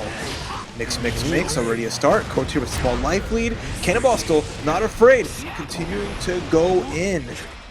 Putting under pressure, but here comes the overdrive. Send him sky high. But because the air block is really hard to punish, if not even punishable. Does get the dash up for the pressure. The mix sends it out raw. It does have part to keep himself solid.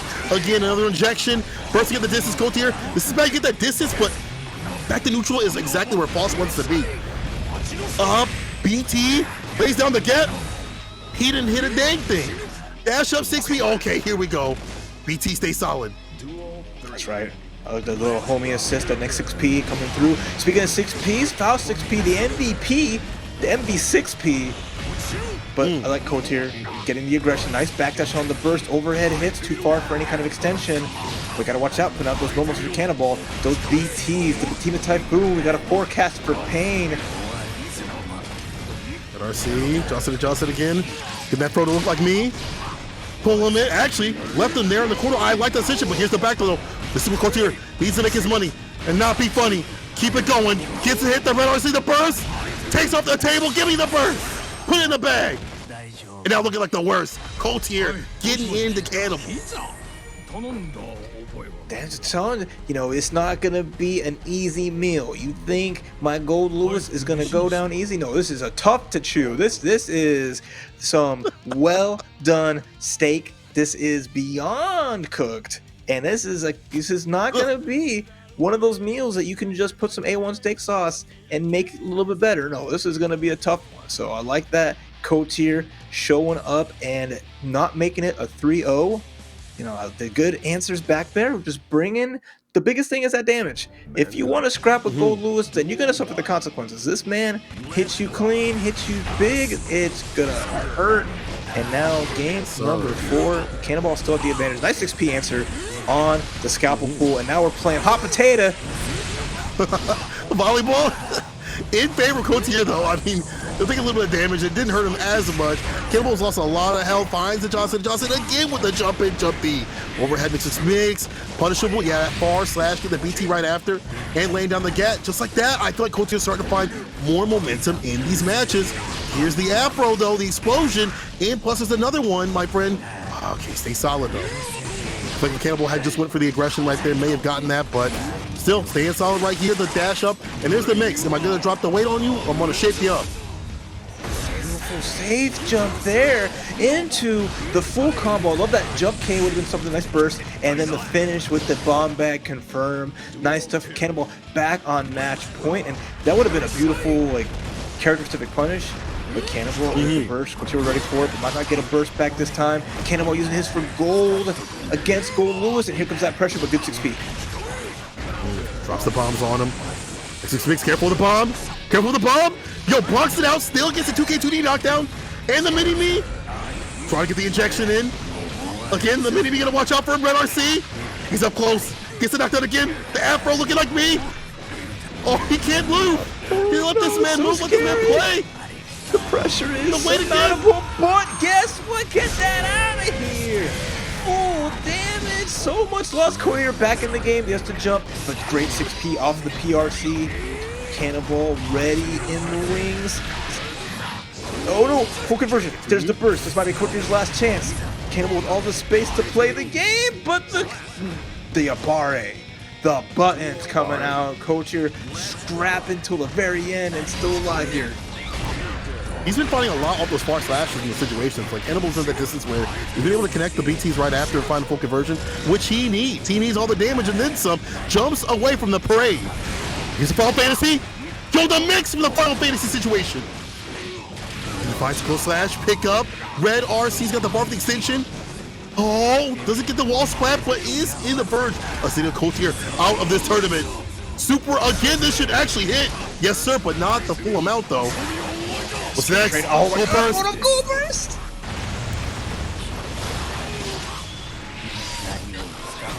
I don't know, man.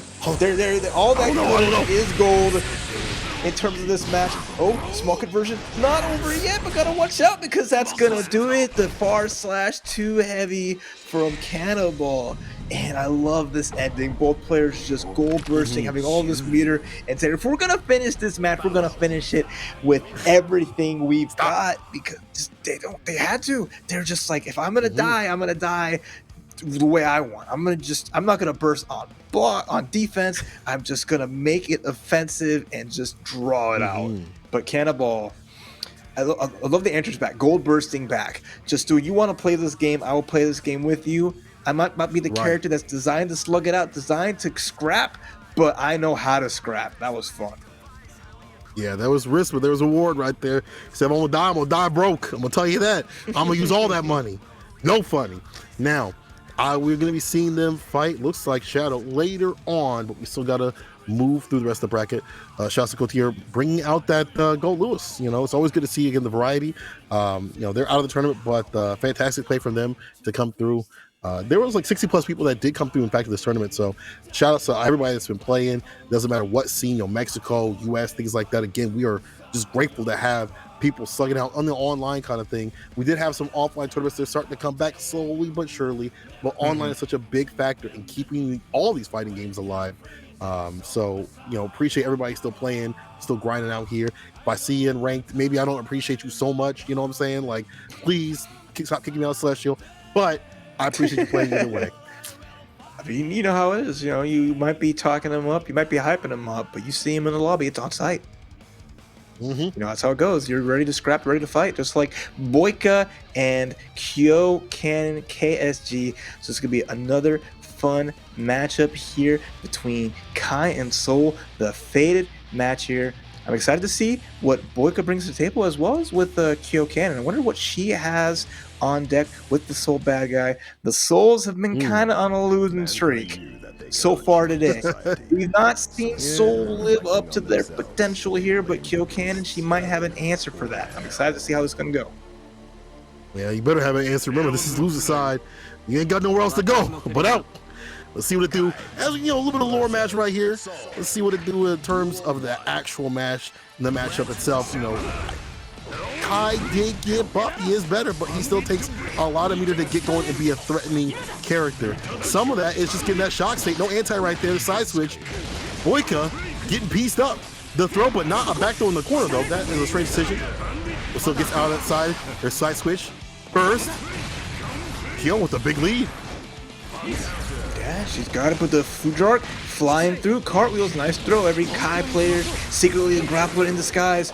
Okay, the wire seed to get out with the full jump in. And Kyo Cannon, she is holding it down on this, but nice air throw. The most disrespectful air throw. Man snatches you out of the sky and tosses you just like a piece of garbage. She rolls nice around. throw into the corner. Because Boyka. Okay, fireball. Stun Dipper, man, no punch, but there was no cancel there. Maybe expecting to cancel. It don't matter though. Kyo getting it with the wild throw and the win. That wild, not mild style. I like that from Kyo. Dash up, wild throw. One of the best ways to send a message. Like, dogs, I'm definitely gonna take this victory. I'm gonna do it in a stylistic fashion. It's been so funny. I love that thing. Ooh, the meaty coming out. So we see like Boyka's got like the nice decisions in terms of how they're approaching, even like the small delay. They got a lot of like of the good Kai stuff down, but Kyo Cannon is just like, that's fine, you can finesse all you want, but I'm gonna swing and make this count. By the lightning, does it go through? Perfect, punishing the gun flame, and now Kyo Cannon just like, I'm in there again. Don't think you can push me away, Kai. He didn't have bar to save himself solid, but still, Kyo does have burst to stay solid in this round, but you know, might have to use it in the next round to go down because the dash up does deny with the wire C applied. 2P, 2S, Stun Dipper, no cancel though, no finish. Did you just seal your own fate? Beta bring it down to the ground, avoids the throw, wild style, and there you go. Boyka. Whew. That could have been bad. That's one of those things you got to finish your plate. There's something to be said about Kyo Cannon. You know how many wild throws didn't connect, but she's still going to go for it. She still wants to grab this man by the throat and chunk him. It's been nothing but violent, and I appreciate that. That's a Soul bad guy main for you, but Boyka getting that big old grab, trading place in the corner, putting that pressure, but nice jump off from Kyo. No 6P. None of Kai's anti-airs coming on deck, but we find the stun dipper, forces the burst out from Kill Cannon. Yeah, no anti-airs. I like to see some more of the 2H2 as well, especially when you're in the corner. You really jail people up like that. But is applying the shock state, a lot of that plus range, and a little extra damage. Some of these moves gets the wall bounce too. Hold shock state, dash up dust, red RC. One more hit for victory. Boy, gonna get that positive tension, that bonus. Look at that 6H, not this time. And the punishes on the Bandit Bringer have been ridiculous. The dash up dust again to do it. Boyka, I see you. Dust your shoulders off. That's good. Just it's control. It's control. You know, Kill Cannon, she was going in. She's throwing caution to the wind and saying, I am here to fight. Again, this is not a blocking game, it's a fighting game. She's throwing everything, but Boyka's patience, right? Spacing, a lot of like just defensive decisions, saying, okay, I realize you're playing aggressive. I see that you are just really just trying to take it to me. I'm just going to wait it out, get my little punishes, start my offense from then and there, and it's been working really, really good. All we need for Bioka is just like those little bits of like where you just finish your plate, you know what I'm saying? There's starving scrubs everywhere in the world. They would love to be in a position to try to find the win. Finish your plate, takes the burst off. I like the baited burst right there and the back throw, knew exactly what to do. Because we've seen Kyo go for these vortexes and they're not working out, especially when they don't have bar at the bottom. Burst of Bioka doesn't want to let the momentum go for them, but no DP, again, no anti-air or 6P. It might be history. Red RC puts her in the corner. Oh. Okay, doesn't move it heavy, but instead gets the other side. There's that 3-frame 5K. You gotta guess, run up, grab. That's been like the round ender of choice for Kill Cannon, but Boyka's realized it every time. Has backdash so many of these, just not let it come through. But now at a pixel, and then the classic, the whiff into the Volcanic Viper. You thought it was your turn. No, I let you think it was your turn. So what happens when you have a reversal in any game? It's like, if I miss something, I got a reversal the deck just in case. Speaking of reversal, Vapor Thrust comes through. Look at the distance. Look at 2D. Meaty Fireball, no vegan. Little wait, deliberate right there. Wait for the DP to come through. Then just goes in. I like Yoka just acclimating, delivering what Kill wants to do. I don't think my light's going to catch. He jumped over, yes, and the FD to get the fast fall down to the ground. Back throw, though. Out of the corner you go. This may not have been the best approach. Gotta keep Cage up, jail him up like Akon. Oh, the dust. I don't do it. They find the combo to do it. Yep. Like that, kept that simple, kept it good. But Boyka doing a good job of it, even with Kill Cannon finding these opportunities. But they both shown like the punishes have been a little light, you know, like that, like the Chicago punish. The run up, throw on a DP, it's okay, it happens. I don't know what the equivalent of Chicago is in Mexico, what they would equate it to, but you know, let me know. We'll call it right. I'm gonna give you all that fair representation, right? But again, Kill Cannon with a nice lead here, just big chilling, waiting it out, saying, I got a life lead. I'm gonna be careful here. I've kind of killed myself too much, just like that. Now Boyka on offense. Oh my God. Second time this time the BRC. BRC right back at him though. So Kyo gained the momentum of that scramble situation. Yeah, I mean, I feel like the Beta Bringers have not been, you know, always worked out too well, but there's enough chaos that's happening. The Kyo does have the lead. Meaty Fireball again. Right from the jump in, DP on reaction. There's the anti-airs we wanted to see. Down finds a punish, 2K2D knockdown, Meaty Fireball. We've seen this movie before. Kyo, you gotta change the channel. Air throw with the PRC, DP though on the wake up, Kyo swing it. Again with the wake up decision to throw. Whips it, burst, stay solid, anybody's game. Kyo needs this to stay in. Don't want to have to go in and now gets the win, the 2K2D knockdown situation. That could have been bad. That could have been two up. Super jump air dash into the double low, ankles shattered all across the board. And the answer back from Kyo has just been little minute changes to some of these things. We're seeing a lot of those grabs try to come out. They've not still worked, but not dying for it, right? But at the very least, like, okay, let's just mix up a little bit extra layer. You're scared of what I'm going to do next, so I'm going to go to do something a little bit more. And it's been wild. Boyka's been doing their best to keep the defense and to keep the patience working through, but Kill Cannon, I love what she's bringing here in this match. I just, you know, I like Bioka. Just one of the things is like you're so afraid of what could come from this character, and you're just eliminating those tools off the table, punishing them as they come through, you know, things like that. Bioka's doing a really good job of that. What I really love is just like controlling the chaos. That's so hard to do in any fighting game where someone's trying to oppose their playstyle and you're working around it. Just like there, the vortex coming through. Kyo will not deny or stop their game plan. Boyka just saying, listen, I'll just go for these punishes. If Kyo can pull back just a little bit, they might be able to get these hits, but this is blocked. Was punish, dash up, Makai special, the throw. A counter hit into Ride the Lightning, that quick confirm into the overdrive and lighting them up just like that. Good for Boyka. Again, it's just the patient blocking, waiting for that opportunity, get those knockdowns, and then just realize, like, hey, I'm just going to let you hang yourself a little bit. I'm going to just be patient about it, because stuff like that happens. You press a button, you get uppercutted. You dash in, you get hit by Fafnir into full damage. Going to get that wild throw, big party hit. RC, this should be the round for Kyo Cannon. One more hit's going to do it. Gotta be careful here. What do you do if you're Boyka? 6P, that's what you do. 6P? You anti-air. Try to get the dash up, dust didn't work though. Oh, dash up throw. Hold on now. Boyka might have this. You fireball, 2S. Into the super. Ride the Lightning. Gets the, that wall break from damn near most of the stage to get that wall break. 2K didn't commit to the 2D though. BRC. Oh, Boyka still gets got with the bandit, bring it down to the ground. I'm about to bring this fist to your face. Yo, you don't, never mind. Yo, keep doing what you're doing out here, because it's damn near impossible to contain some of the chaos. The scramble situations, it's almost like they're prepared for it. They want the scramble situations because that's where they live. That's their habitat. They live for it. They realize their strength, and they go all in with it. That's what I love to see. It's just like, I am going to keep going at it. I'm not conditionable. You know, be ungovernable. That is what Kyo Cannon is showing. It's like, you think you can condition me? What are you, shampoo? That's not gonna work. Pantene Pro V don't work on me. Boyka even trying to get anything going, but okay. Finds a hit with the Fudor, gets a hit, forces the burst off from Kyo Cannon. All right, outside the distance. So continue knockdown. Try for the meaty fireball. Think of the timing right though. Flip kick does come through. Diet Glare. Layering down with a fireball, interruption, red RC, trying to get the dust. Immediate reaction right there from Kyo. Saw that was coming. Pressed out of the corner, but feeling depressed because right now Boyka is on game point. The challenge is now Boyka getting a little bit more risky, a little more active, and instead of just waiting back, hanging back, and letting some things come through and finding punishes, they're just like, listen, I'm gonna come to you to get that W. No, I'm coming right to you. So that is actually making it harder for Kyo to be like, I'm gonna space these bandit bringers out in an annoying way, or make the scramble situations happen. They're not prepared when someone else wants to scrap with you. So let's see what it do. Kyo, how are you gonna respond? What's your rebuttal? Yes, let's see what the answer back. It's gonna be some aggression. There's gonna be something there, but what kind of flavor? What kind of spices we're gonna bring to try to take this to a game number 5? But Boyka's gonna try to do their best to avoid that. Early block, nice uppercut, no fear. You can't have any fear against players that want to press their advantage. Plus frames, I don't believe in that. I do not wear glasses. I am not about no frames. Nice uppercut though.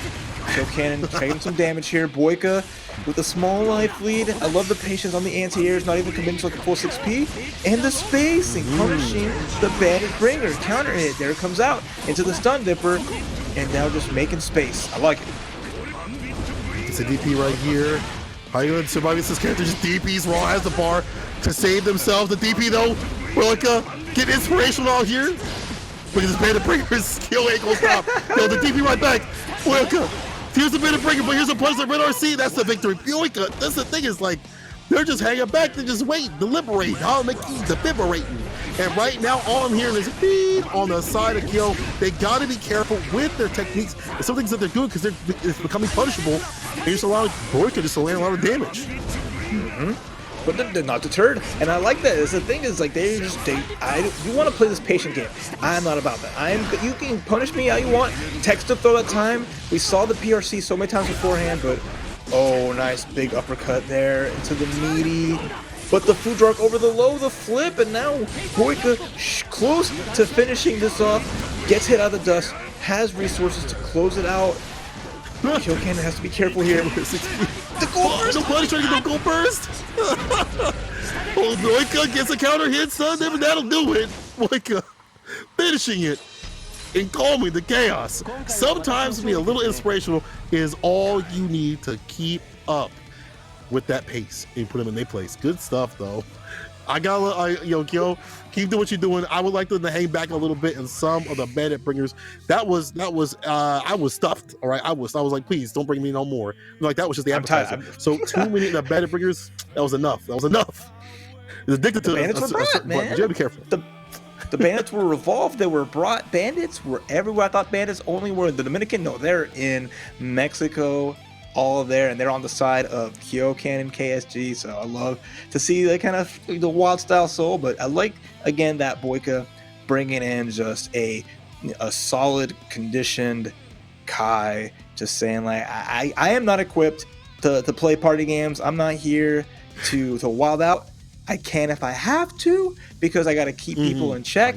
But you know, the game plan is just to say I got to play to my opponent's strengths, and did a great job of it, advancing on here in that loser's bracket, and that was a fun one. Yeah, I like explosive matches like that. You know, sometimes it don't always work out for the loser, but it does work out for the viewer. So, Regama coming up against Demetrio. Let me check and see who they be playing here in the country select. Or we're just gonna see right here, Milia versus Leo. Bro, if you're a Milia player, you're like, dang, I gotta fight a Leo. The 6P, the DPs that delete a lot of the mixes on the table. You knock him down, and you worry about what he gonna wake up with. Yeah, exactly. The advantage on their own wake up. But at the same time, it's like you can't be living in fear of the reversal, because then you don't get to play your game plan. And Milia's strength is always gonna be that knockdown. Gets that big grab. It's gonna just go for the safe jump. Beautiful stuff. And we're gonna extend. A great burst there from Demetrio. Regama already had a good start here. Oh, but the armor, I love setting that up, getting the punish on the jump-ins, knowing that Milias are going to play that air game really well, so. But here comes nice damage, going to get that wall break. And Regama off to a strong start. Crown up. I like that. Keep it going, keep the momentum going. Stay away from this character. Jump H and play. You see that Regama trying to, you know, keep the aerial approach, and it's working out. Finds a super on the ground. DP didn't reach. PRC YRC to keep the distance. But anybody's, I mean, this can still be Leo's game. All he needs is like 2 good conversions to seal it. She breaks, she bleeds. Once he gets in, Red RC, the dust, or you go into the sky. It's no surprise about to be a lot of damage. They complete their combo. Oh, you're dead. Check the ring, you're definitely dead. No surprise there. Glass shattering all over the place to fight. Regama controlling that match so well, but that's just the way Leo White Flame brings it. Nice wall break early on. Important there. Regama getting that positive bonus. Going back to second neutral here. The advantage of Milia is always going to be that she is always hard to catch. Characters can't maneuver like she can, but other characters can't bring the damage like Leo can, so it's always going to put in the favor. There's the scoop, the throw, the big old toss into RC. It's going to be huge here. Regama has access to burst, uses it, but now it's on the back foot. Yeah. I mean, not really a hero burst, because now what you can do, waiting for the DP. I'm not sure why he went for the most delayed DP I've ever seen. But here's the aerial conversion right here. Regama, the burst off the table, too far up, finds the finish. Regama going round and round. I like to see the answers there. Good punishes too. This is important. If you're Regama, your opponent doesn't have a burst, they don't have a way out of that pressure. Throw is always going to be on the table. The hard knockdowns are there. I like that. Not just going for setting up discs. Going for meaties, going to go for throws. Going for winger. Talk to me. That Pantene Pro be shining. That hair glistening so well. The hard knockdown is really good. Positive bonus to kind of get that meter. And now we're dancing. We're dancing outside of Leo White Fang's range. And now we just need one little mix more to go. And the grab's going to finish it off. Regama doing a good job. Snapping that man's neck with the perfect. Good stuff. Good stuff. Yeah, Regama really coming back after them rounds. Like, definitely kept that aggression going. And that's something you don't see when you fight Leo. You know, you Milia player, you don't see them fighting like that. That was pretty damn dominant to make Leo on the back foot. They're not pressing any buttons at all. And part of it's just the aerial approach being so strong, and Demetrio getting these DPs baited out so many times. You know, we got him putting the stutter step in a lot of the normals and what they're doing, making the DP, like the itch to DP come out even more. Like, you a Leo player, like, man, you got any more of those DPs? I'm just trying to bust out a little bit. You know, I'm just trying to bust out a little bit. 6P though this time as an anti-air. I like that, but the goal additional, Regama. Good answer back. You know, you don't got many reversals when you're playing Milia, but the gold burst is one of them. Bad move. Nice up back there from Demetrio, but got caught in the back foot, forced to burst out. And now here we go. Gets a knockdown. Set up the heavy disc. Spin it. What record is she playing? DJ Milia is here to stay. Gets that hit. Nice conversion. Gonna go to that corner, break the wall. Not quite. Just gonna set up that nice disc pressure and then a patient wait, trying to bait out the reversal. No dice winger off the RC. That's gonna do it. I love that decision right there. Go for the super after that hit. That maybe it's Maybelline from Rigama. You see a lot of these supers. Yo, the back up to find the punish right there. Close slash again, counter situation at full corner carry. Rigama, did you hand the controller to your brother? He's definitely cooking out here, my friend. This is looking way different. 2K2D knockdown, dash up, and maybe it's Maybelline again. I just saw this commercial. Change the channel. Demetrio, change the channel, my friend.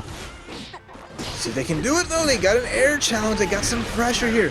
But how long can they do this before Rigama takes to the skies, fly in the friendly skies? Not the friendly skies actually, but now in this one, it's going to be great damage off that wall bounce. Going to get a reset into the counter, and it's still active because of the BRC. You froze time. You froze the shield. Didn't quite work out. That's a big hit. Now it's Demetrio. We're going to see the run through. No, we're going to see the run grab. One more mixing. Going to do it. The overhead. Sayonara to your life bar. You said the channel was changed. We went off channel 3 to channel 50. I don't know where we're going to see, but Demetrio's favorite show is on right now. I think that's a cooking network right here because Demetrio's starting to cook a little bit. Well, let me see what it do though, Demetrio. You gotta finish it. You gotta finish it. I want to see the whole program and see some more action. We got him with the raw Iron Savior right there. Gets knocked out the 2D situation and baits out the DP close slash. And you see that corner carry using the command dash too. And ever so often, just putting it in every so often just to wait for the DP situation and going for the aggression. TK, bad mood, jump ass though for Demetrio trying to get in. I feel like he turns up a little bit too late in some of these rounds. He might go down. A2D knockdown again with a disc, baits out the burst. That's the worst because that's the finish. Rigama again with another win. That's right. Rigama's just been reading and prepared for not just all these reversals with the Eisensturm ready against the burst and making it count, getting this really big damage. Like Amelia, is always kind of the character. This death by 1,000 cuts, just hitting you little by little, making it frustrating, but just getting big opportunities early on because of these big, defensive reads. And it counts so well because, again, this is a character that's so hard to catch. You give her a chance and a life lead, she can play the game at her pace where other characters really can't maneuver like that. And Rigama's just playing that to a T, is controlling the Unga and the Bunga. Both of those just being shut down. And here we go again with the challenge, with the knockdown, getting the heavy disc, and then you like that air backdash, awaiting the reversal, immediate burst on it, and the air-to-air challenge. Beautiful read on that. Right here. Bad moon. They're smart. And now we're and one to get the mixtape. Left, right, up, down. We got the four-way mix-up. You like to see Dunkaroos, I choose you. What flavor y'all like? Y'all like the chocolate or vanilla? Let me know. But there we go. Demetrio getting into him. And just now with the back turn stance being a lot more impressive, I feel like that's a good way to stop the aerial sessions, right? Get the back turn, threaten the disc, and you have the entire 5P that's still strong this season. You get good counter situations off that still. Maybe not as good as it used to be. The just the fin, but still he's in. Applying the pressure. Red RC, Harlem Globetrotters off the backboard. The dunk and the guard break. Demetrio, hold on now. Give this man some breathing. Jump K with the back down the crowd. Gets pressure over and over again. That risk game's great. S Disco, least opportunity, but the 6P on the other side, BRC beats out the Eisensturm, gets a grab. Demetrio has to watch out there on defense, safe jumps, but airborne because of the RC and that tricky jump ass looking like Eno with the quick overhead. Demetrio on the board, using those resources to a perfect advantage, saying you can bait my reversal, you can bait my DP, my flash kick, my throw, my super, I don't care, because Meteor's gonna make it safe and make it into a mix. You're talking about and Demetrio's cooking. They are a sous chef here with those mix-ups on their own wake up, and it's been working really well. And you said it, they need to get off an early start, and they're showing it. If they can get the damage on the board and force Melia to play a more uncomfortable game where they can't just run away, it's going to be more in Leo's element. So it's so much worth in these early starts here. Nice backdash on the double air dash. Now we're just kind of dancing around, waiting for that first hit. But good blocks from Demetrio to start it out here, as Rigama's just trying to find that early hit. Yeah, no feeling these jump H's. That's a little difficult. Does run the burst a little bit early. Demetrio feeling the heat a little bit. Run that burst early in the game. Jump H, 2D, gets a knockdown the disc. Goes low, crease with the Yeezys. Man, that was savage. Just catches the jump back. Side switch again. This is where the pain point comes from Demetrio. They get that back turn stance, that slash, that overhead, the strength of the character really comes out. You knock down Red RC, 2H, I like that. Back turn stance, overhead. Okay, here we go. All even out in health, but Regama's got the meter.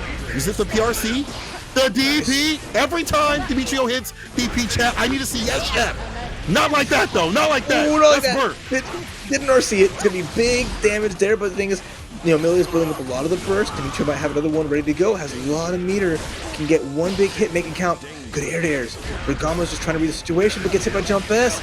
Are you dead? Say goodnight. Oh yes, my goodness, the hero burst. Regama saying, not Kit. I still got some left in the tank. I am negative penalty, close to it. Demetrio bursts back. This is just round 1. 6P. There's a grab. Regama laid it all on the line, and it worked. That line turned to so much for them. And the risks have been working out. 1 round away to making it to round 2 in this loser to top 16. And now we're blending. We got the Ninja Blender set on high. Demetrio not ready for it. We got the wall break. Regama here.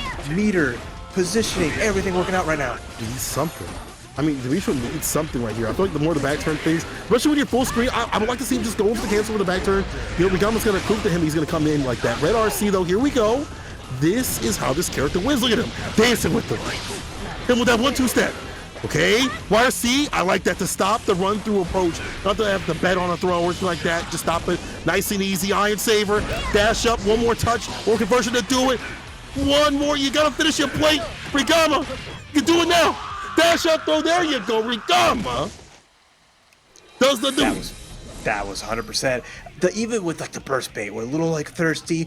The burst thirst coming through, wanted to get quenched, but Demetrio wasn't giving up any kind of beverages. But I was just the run up throw. There was no even gold burst there, so died with that resource, which happens so much. People tend to hold their burst till the very end, and the worst feeling is gonna be letting your opponent call it out and getting it. Better to die with it sometimes than to give that opponent the satisfaction. But man, Regama had that matchup looking so good, looking so clean, prepared for so much defensively and offensively. And Milia's moving on through the losers bracket, sending Demetrio back to the couch to spectate the rest of this top 16. That was a heavy hitter, and I had a blast with it. We have a blast. I'm going to have a blast with this next one because this Nago player by the name of Gish has said, I don't play Nago properly, but I love him so much. Like, that's beautiful. I understand that. So he said, I'll keep struggling.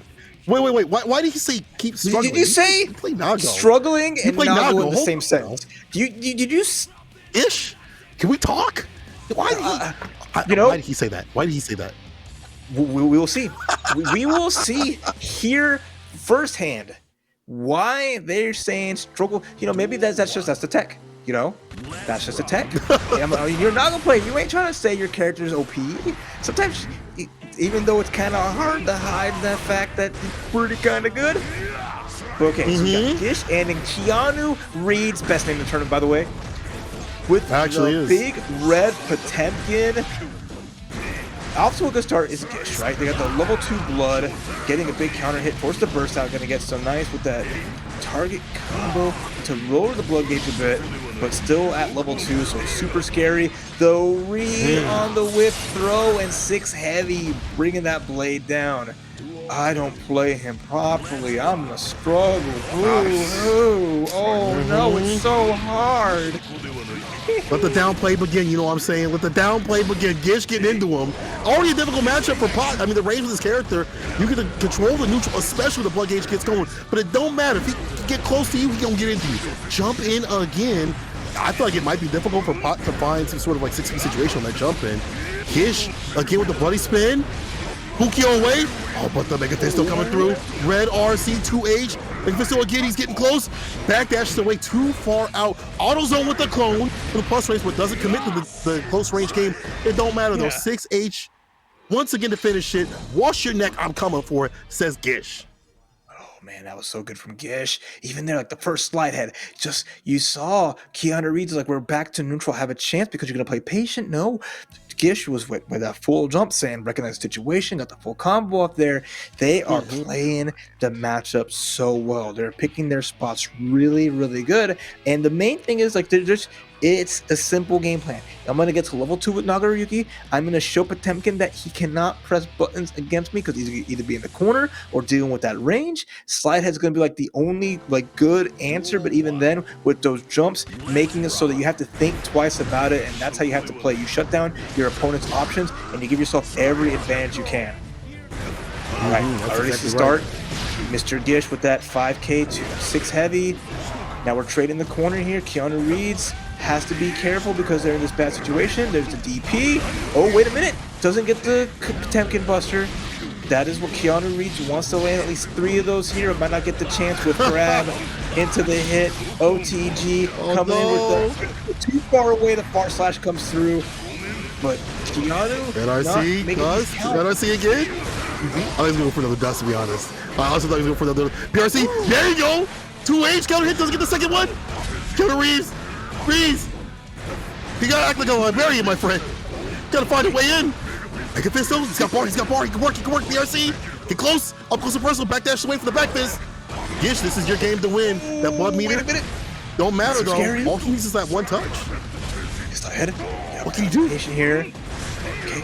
And heavy slash. That range coming into it. Can't even use the armor if you're Potemkin to really make it count. Keanu Reeves at that distance gonna have a struggle with it. 6P. There's the chop. And now we are in there, gonna build up that blood gauge. There's the spin Beyblade on him. Counter hit close slash. Let's get that wall break going into the overdrive. Let's see that beautiful painting with your blood. This is the wave check right here. Love to see it. Take the Dewey off. And you get okay on the situation. Bloody spin. Midnight Stack from Count Black. Oh, he tried to get stylistic, but he got to finish the job. Oh, don't let this character get going on you. Oh, I think you might have regret this one, my friend. YRC for the defense. Now putting on the offense. Gold addition for the burst. PRC. You're looking like the worst. Break the back out. A's got bar for the extension too. Anthony being caught in the corner. This is character. Bloody spin. The armor coming through. All armor upside of the ladder. Bro, he will touch. Too strong. And now Gish getting close to that chip. You know, the damage that you see in the 5K, the toe tap, just a quick punish on the blocked hammer fall. Gish now up 2-0. Keanu Reeves was bringing it back, but got a little too aggressive, got a little too living up to their name, a little too much. You know, Keanu Reeves just too cerebral. You know, it's just too getting in there, and I like the ideas. But it sometimes happens. It's like your opponent, it's like the opponent did the I know that you know that I know that you know, and not letting any of that slide. And that's the kind of scary thing against Nagoriyuki. Sometimes you just got to get your damage. You get bursted, it's going to happen. Yeah. Sometimes you got to let it rock. Yeah. Because it's better than to lose your positioning, even though, like, you know, you don't burst, you're still at advantage. You don't get bursted on, you're still at a close advantage. But at the same time, it's like a little bit of damage can make the difference. Switching to Kai Kisuke. So this is the last shot from Keanu Reeves. Kai is going to be last opportunity. Can they make it count, bringing it back with this character? But there's the burst, gets the punish here. But Gish still looking good, has the meter. There's the YRC. It's a close slash, and now we're playing that level 2 Blood Rage game with those normals. Level 3 now. Bigger punish, so that's scary. Challenge. Yeah, Gish needed that. The challenge right there. Was lost so much health. I do like the AutoZone clone right there, spinning it as soon as you get the blood meter back. But just like that, he's at level 2. You gotta be careful what you do. Finds a jump in, and that's the win. No! Picks it up, 5-second rule. You just brush off the little bits of fur and fluff and whatever that is, and still eat it up. Gish pick it up right after the bloody spin. And bro, I on set point, cannot sit here and say he don't know the character. He's doing everything right with the character. He knows what the best buttons are. 2S, 5H, things like that. Blood meter used pretty well, and the bloody spin too as well. Can Keanu Reeves make the comeback? The return, no receipt. Red RC, YRC right back at for defense. Yeah, you've seen a lot of YRC there from Gish. And nice jump, doesn't quite get over it, but ready against the Fujar, getting the 5P check, the palm coming through, and now Keanu Reeves in the corner has a burst, but it doesn't matter. Get the guillotine, comes down, beheaded the king. We've been usurped, and Gish with the 3-0, the power of the I don't know how to Nago. A little too much for Keanu Reeds, and this Nagayuki's moving on through. Gish getting it in, and I love to see it.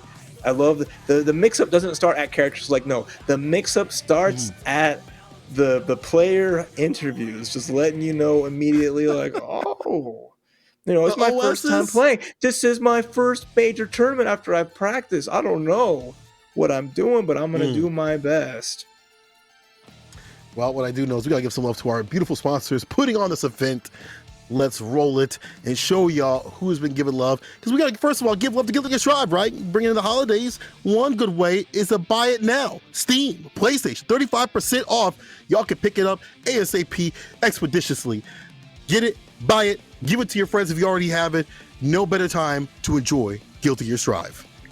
It's the reason for the season. It is also the best fighting game, winning it at the Game Awards against some stacked competition. This has been the year of Guilty Gear Strive, and it's been given the recognition all throughout. So much love to all those who voted for the game and have made it the star of 2021. So, like the sale that you saw before, don't miss out on the best fighting game. It really shouldn't. I mean, if it's got the Game Awards in the name, you know it's not lame. Also, what's not lame is ASW is donating based on the number of matches played for each region. Remember, more entrants, the more they give, up to 30K. Shouts to them for putting that in and giving love to Child's Play charity. Y'all can also donate on their website too as well. So much love for ARCREVO to put that on. Yeah, exactly. And Child's Play is always really cool, just like the hit box. Take control and check them out at hitboxarcade.com/ARCREVO, and we have a special edition hitbox going to the top two placers of each region. Unique controller for making it that far. 2 players from Central are getting it, 2 players from Mexico, and keeping on going. But if you want the finest controller that'll treat your hands right, make sure you check out Hitbox or the Hitbox Cross-Up and make your execution shine. And if you're trying to shine up in some of these tournaments, y'all can shine in the U.S. region. U.S. East is coming up January 15th and 16th next year. That's only in a couple weeks, to be honest, which is kind of wild. Sign up at arcsystemworks.com/ARCREVO America 2021. Get it done. Sign up for U.S. East and put your mark in ARCREVO. All right. I see a lot of y'all say I would do this, I would do that in the chat. If you're in the region, come through and throw hands, because these hands are rated E for everybody. That's right. And it's, you've seen how crazy the action's been here, and every event in the future is just going to be as fun, and you got to be a part of that because it's free to enter, right? What better practice against the finest across North America? So I'm excited to see who comes from that, but most importantly, I'm excited to see everyone from the Mexico region who's been playing. I want to thank everybody who entered the tournament this weekend, who supported the tournament, who have stuck by us through all the trials and tribulations, because this is all for y'all. It's all for the players. It's all for the folks watching. These beautiful guiding games are made to be shared, and it's like Thanksgiving never ended, right? We are just sharing and giving, and it's right in time for that December season. It makes my heart 3 times bigger, and I thank everyone involved. Well, the only presents that I wanted were just, to see people get beat up and Guilty Gear Strive, and I'm getting it today, you know what I'm saying? And tomorrow, because remember, tomorrow will be the top 8 spot, and we're rolling that too as well. That's going to be even more fantastic action, but we're trying to work our way through that. We're in the loser side to see who will survive. I'll tell you one thing, we definitely have had a lot of aggression in all these sessions, you know what I'm saying? A lot of people be swinging out here. That's one thing I've probably seen a lot in this region. I don't mean that like a bad thing, but they're really aggressive players out here. They're very active with their offense, and I love to see that. Can they stay active in this bracket? Cannibal coming back up the deck. That is the false player up against DS Shadow X, the Soul. Right? It's a team kill. The DS boys going at it in an early start. Cannibal doing his name justice, getting a big bite with that the grab, and already putting the pressure on, keeping Soul sequestered in the corner here. There's the mix. Nice backdash. We got the double whiff throws. Shadow X still not finding a method of moving through. Beautiful 6P. Extra credit there with the 2H into the bomb throw. Now we're playing a little bit of hot potato, but the avoidance with Cannonball jumping out of it, tossing some bomb bags, and just playing this full screen game so well. But oh, there's the St. Cola bursting out immediately though. Don't want none of that. Yeah, you try to look like me. Not in this game, it's not a good idea. Outside, maybe so. But the danger time coming through in terms of winding down the bar. Cannibal not being too active, finally getting the knockdown situation and getting the item toss, but Shadow's in. I gotta imagine they definitely play each other, being teammates and things like that. A lot of reads going up, layers upon layers. Challenge right there after the 6S. Again, the 6S getting counter hit. This time laying down the item situation. PRC, K2D knockdown, no! The burst though, to deny that knockdown approach. It could have been a lot of things, command grab and things like that. But again, Cannibal, the danger time, winding down that tension bar is less meter for him to play with.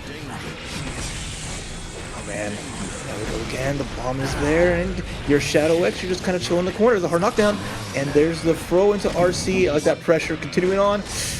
Oh, nice block on the instant overhead. That's that matchup awareness from Shadow X. No one wants to stand up. Has to be careful though. Any little tag can finish it off. Any chip. Oh, there's the immediate burst. Cannibal needs to win this round. Negative penalty. Don't have any bar. Chip could be a problem, but the mix is even bigger problem on the cross up.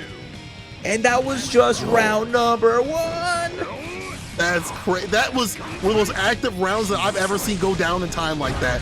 Like Cannibal Dog, he'd be letting that bar just go away. You don't care about it, but he's willing to slug it out. But he's not playing all the hits. Shadow is though, and finds a corner position right here with the revolver. Oh, 5K coming through a lot more from Shadow too in terms of anti-situation, and we'll find the Tyrant Rave. No, the block though falls out in time, but still, he's still caught with the corner. A throw will do it though. Shadow takes it.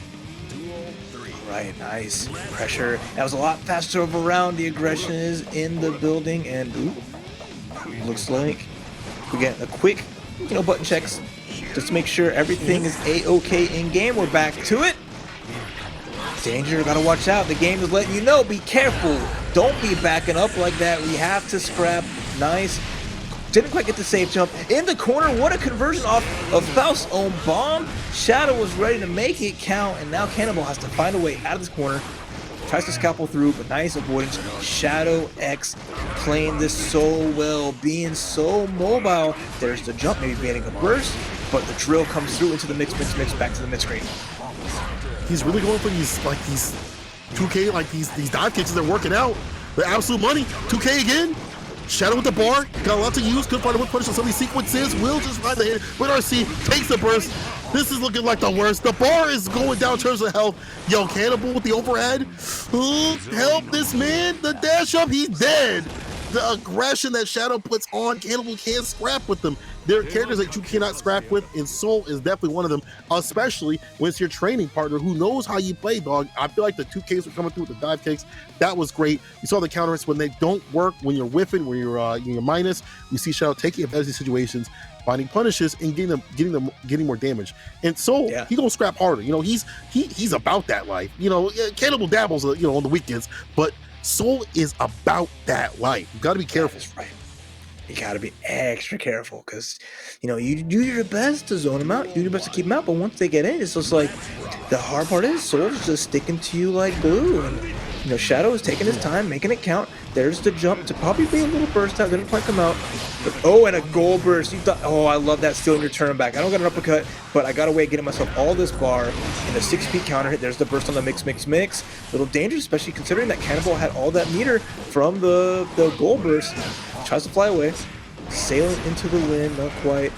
I like that. Because the mix caught, so airborne, kept it a little bit safer. There's the bomb, gonna put it out there. Gotta watch out though, and the uppercut.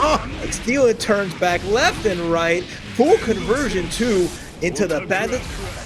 Tyrant to Rave in the Tyrant to Rave. Sending that doctor packing, sending him on a house call. Shadow X looking really good throughout this whole loser side top 8, getting closer and closer to qualifying. 4 going the distance. This man's golf game looking perfect. Yeah, he's looking real good, but a lot of these item toss, I like to see Cannibal get more of these item toss situations. The throw will help. You get the guard break. If you're able to send it, there you go. Get on him. Yeah, shape him up a bit with a command grab. We got try to go for the 5K. Didn't work though. Immediate DP though. PRC went back in, trying to get the jump D situation. Jump D again, lights him up a bit. Dust. And that last hit will do it. There we go, Cannibal. Even things out and staying solid. But again, these scrap situations are difficult to keep, you know, because I feel like if there's a character again that can scrap, it's gonna be Soul. 6H gets the knockdown, and now the revolver to the corner, almost part of that clip.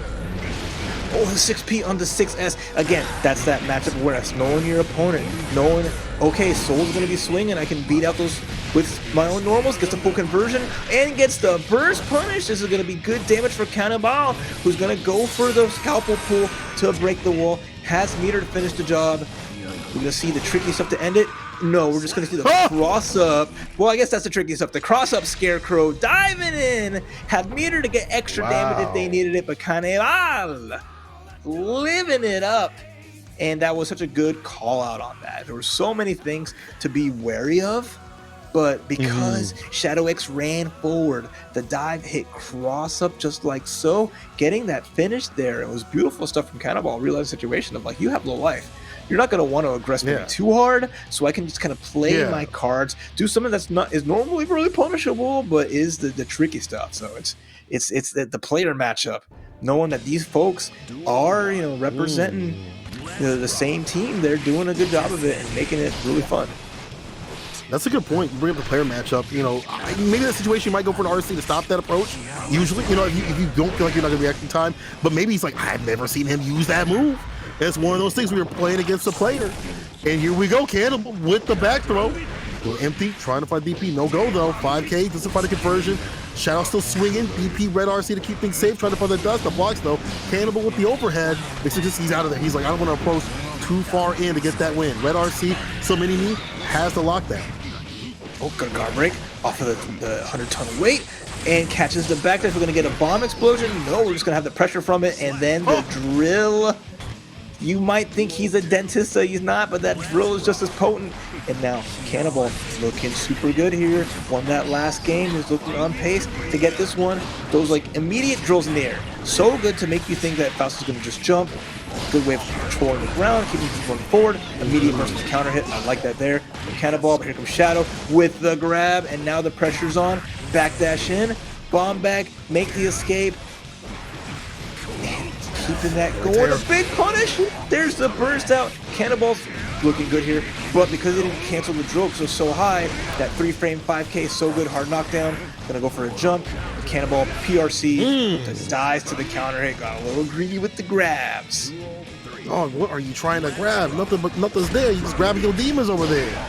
Immediate anti-air against a jump D. Denies it from Cannibal. I love that. Yo, and now he's finessing and blessing this dude. And now got him caught up in the corner. Bandit bringing him up in the corner. Got a lot of bar to work with too. Shadow has been doing a lot of these DPs. They could keep it safe with the RC system or finding situations for the bomb to explode. Gets a little bit of damage, but the dash up throw from Cannibal. Doesn't get the back throw though, but will get just to get the size. Nah, I thought it was a size from John. Got him with the dust. Oh my God, the full conversion down the ground. That was a grand slam. Damn, don't say that. They're making me hungry. Making me hungry. So's Cannibal. Wait, 6P. Again, that 6P so good. Doesn't get the OTG. Doesn't finish the job, but the drill doesn't end. With that, Cannibal goes up 2-1 with a beautiful just a play on it. The close slash into the charge dust. Just hitting it for the fences. Didn't see that one coming. Neither did Shadow. That's literally the Hail Mary play. Like, you go for that full swing just because you know that I got to get this big damage and make it count. And that was such a good decision there. And now, game number 4, I think everyone got blessed. You know, it's one of those tools that's like, you know, character like Faust is not a character that doesn't have like he has an overhead, right? He's a 6 heavy, a little bit slow, but so is that charge dust. So if you're gonna go for one, might as well go for the one that's gonna net you that big old damage. And now game 4. Not that situation. Donuts on deck, a little bit of a snack. You said they'll make you hungry, but Shadow's up here trying to say, nah, man. He's got the potassium too. Oh man, come on, bro. Come on, man.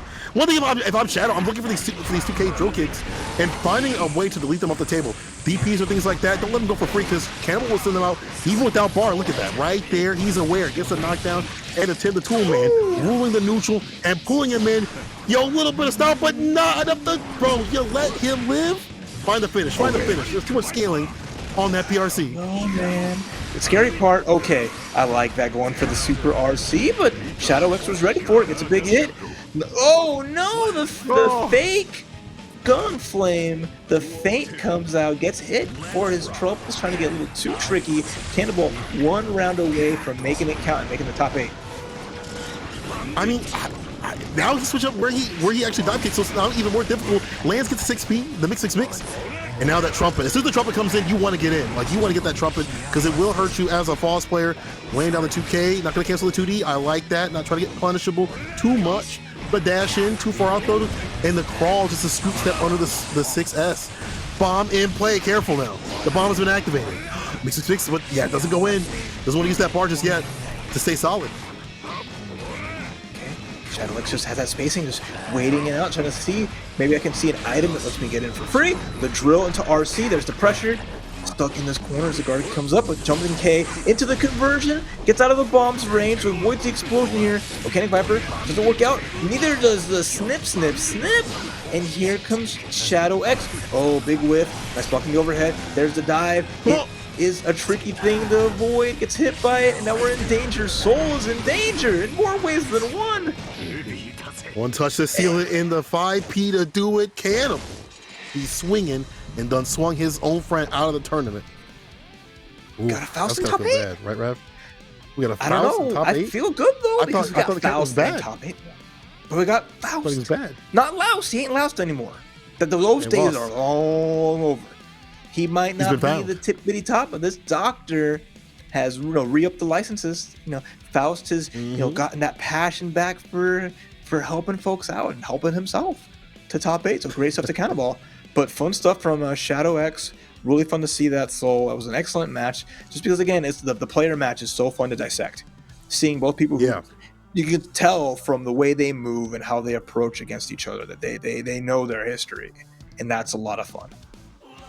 Yeah, I think that's part of why the dive kicks are working so much. Is like, dog, you never do this when we play. We play first the 50s and 100s and stuff. We never saw him really deal with the dive, but that might be a strategy that he had not done too much when he was playing against his friend, or he was like, this is something I'm missing in my matches when I play against him. He ain't gonna anti-air me. He ain't gonna do it for free. So I'm just gonna let this sucker rock. And just like that, he rocketed himself all the way to the top 8. And speaking of top 8, we still have 3 more matches to solidify tomorrow's entire bracket, bro. This has been fantastic. This play has been ridiculous. 12 people know what's going on. You got your boy St. Cola and Raph on the mic, heating it up for this great ARCREVO Mexico action. This has been ridiculous all the way through. Again, the play has been like real active with it. First of all, Cannibal, I gotta go back to you, bro. You being an active false player, it shows me like, false can be played multiple ways, right? If you're sucker style doesn't always work out, but like if you are a good enough player, those elements can work. Like the character's deficient in that in terms of slugging it out, but if you're a good enough player, you can make the magic happen. Yeah, exactly. It's just all comes down to that experience you have and however you spend that take. So it was a lot of fun just seeing all the tools get used so well and just that confidence that comes in it. It's all about that confidence, and that was shown all throughout and from all of these players. They're not backing down.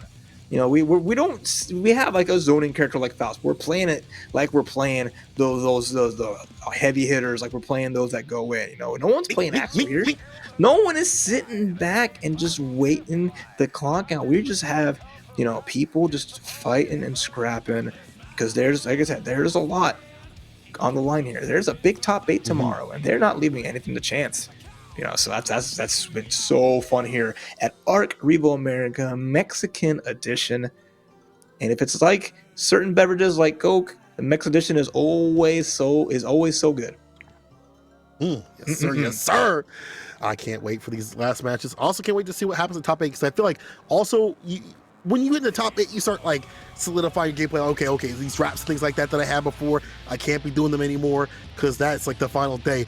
But we're not there just yet. Let's see what Danny's got in store for Buyaka out here, bro. I can't wait to see how Danny be doing against this character, dog. It's a Kai versus Kai matchup. Kyle Kisuke versus Kyle Kisuke.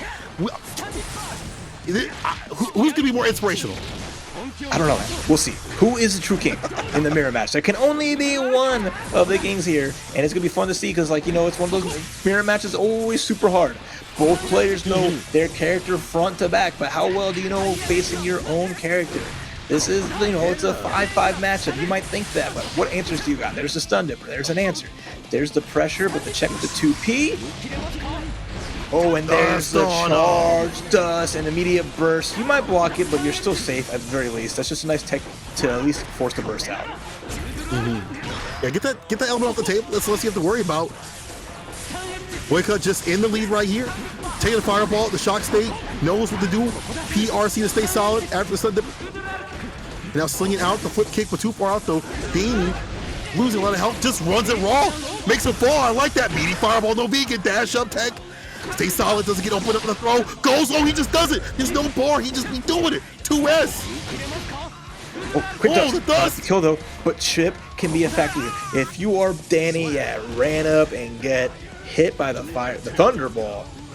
And now Boyka with that first round. It is Boyka in the white, Danny in the blue. Don't get them confused. They might look the same on paper, but these two players, style. And they're going to bring it here. Nice stun dipper. Gets the throw. That's so much damage on there. Into the meaty 5K. And then food droid. Got to watch out here. There is no shock state available on the side of Boyka, so you have to wait it out a little bit. And nice. The tech throw. I know what you're gonna do, Kyle. I know your tricks. And then perfectly symmetrical violence. Both stun dippers coming through. Both players reading the same page of the same book. It's a Spider-Man meme.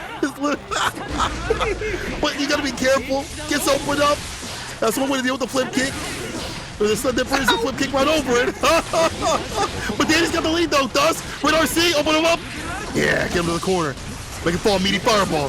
Dash up. The dust again to do it. The Kai special. There's so many on the menu. Take your pick. What do you gotta guess? Is it gonna be the quick 5D? Is it gonna be the stun dipper low? They're both fast and they're both gonna be in the little mix-up. You gotta do what you gotta do. Well, I'll tell you, who's gonna get that small advantage. Nice jump slash to start it off. Danny revving their engines. Playing that space, and now we're just flinging things left and right. Charge stun edge, nice avoidance.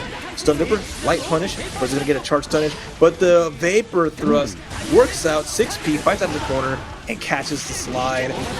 No burst yet. And okay, there we go. Boyka does cash it out to go back to neutral. Yep, nice interruption on the dash. You may not pass. Flip kick, had the shock state to just apply more of that pressure. I like these jump back fireballs from Danny though. Slinging out the plasma, max range, you get the shock state for the dash up 2H, bursting at the distance. This one have to hold the pressure. Be put in the corner too as well. Not bad. Goes for the stun dipper again with no bar. What's that Boyka though? Has bar. Red RC right back at him. Danny get into him. Scary. Oh, runs up, uppercut. Get that out of here. Finds a chance, gets a small hit. Is going in. Anyone's guess? Again, a throw tech. We've seen so many throw techs already from both these players because they know each other like a book. But the trade there, oh my god, so many clashes, so many trades. But Danny, after losing that first round, runs it back and takes game number 1. And this is both of them looking. They're looking through what they think is a mirror. They see another Kai on the other side, and they're doing the same motions. They're like, this is like a weird mirror. What's going on? But it's just glass.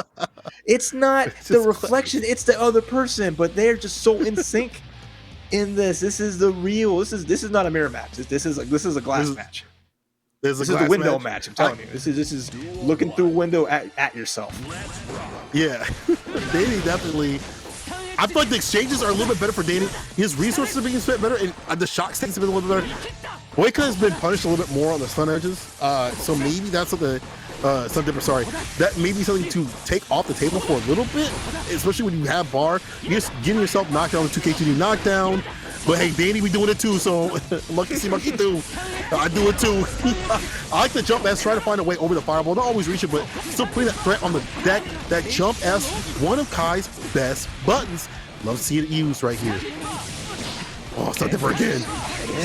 Again, not afraid to roll it out there because you're just like, okay, they don't have meter. They're not going to go for that stun dipper, but here we go. Danny still a small advantage here. Doesn't have the meter. Ooh, big counter hit forces the burst out. Boyka though, charge stun edge, gets a full hit in the corner, but the reversal grab from Danny. Needed this room. What are you gonna do for the lockdown situation? Yeah, jump ass, jump back ass, jump two ass, things like that. Get that range going. Lock him down. Make him look like a clown, but there is the blessing of the flip kick, the dash up dust, the red RC. Get the bar to finish and the ride the lightning into another round. You're going down. Man, Boyka still getting that first round, getting that momentum, but Danny's showing that they can take it back. Run up, grab, round start from Danny. Changing up the options here. And big counter hit. This is going to be huge. Looking at that wall break. Yup, uppercut. No, it's going to go for the slap with that sword. And huge start here for Danny, who has meter and positive bonus and stun dipper. Oh man, break it again. Run that record back. Never mind, get the grab. Do it again. RC. RC. There's a DP that you wanted and the victory. Oh my God, Danny.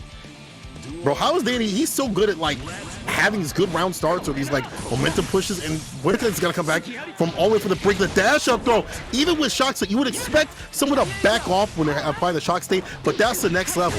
I'm gonna run up and go for the throw though. I believe. Also believe right here, Boyka is getting the pressure going. 2K2D knockdown, meaty fireball. Yeah, back in their favor. This kind of flavor. This is what they like. Not a big punish on the DP though. That was that burst thirst coming through. Reading out, okay, I'm gonna need to punch the uppercut. Didn't quite come out, but again, that's not later, so I'm just gonna hold on to it. Okay, food art. Nice backdash. Catches the hit. PRC. Doesn't get the full. Okay, burst out of the combo. So nice avoidance there. Good use of burst by Boyka. But Danny's still on the advantage. Run up, goal burst, the mix up. You thought it was run up throw. No, stun dipper immediately. Gonna get close to getting this wall break. We're gonna see here. Vapor thrust now. One hit away from making it count. PRC, grab from Boyka.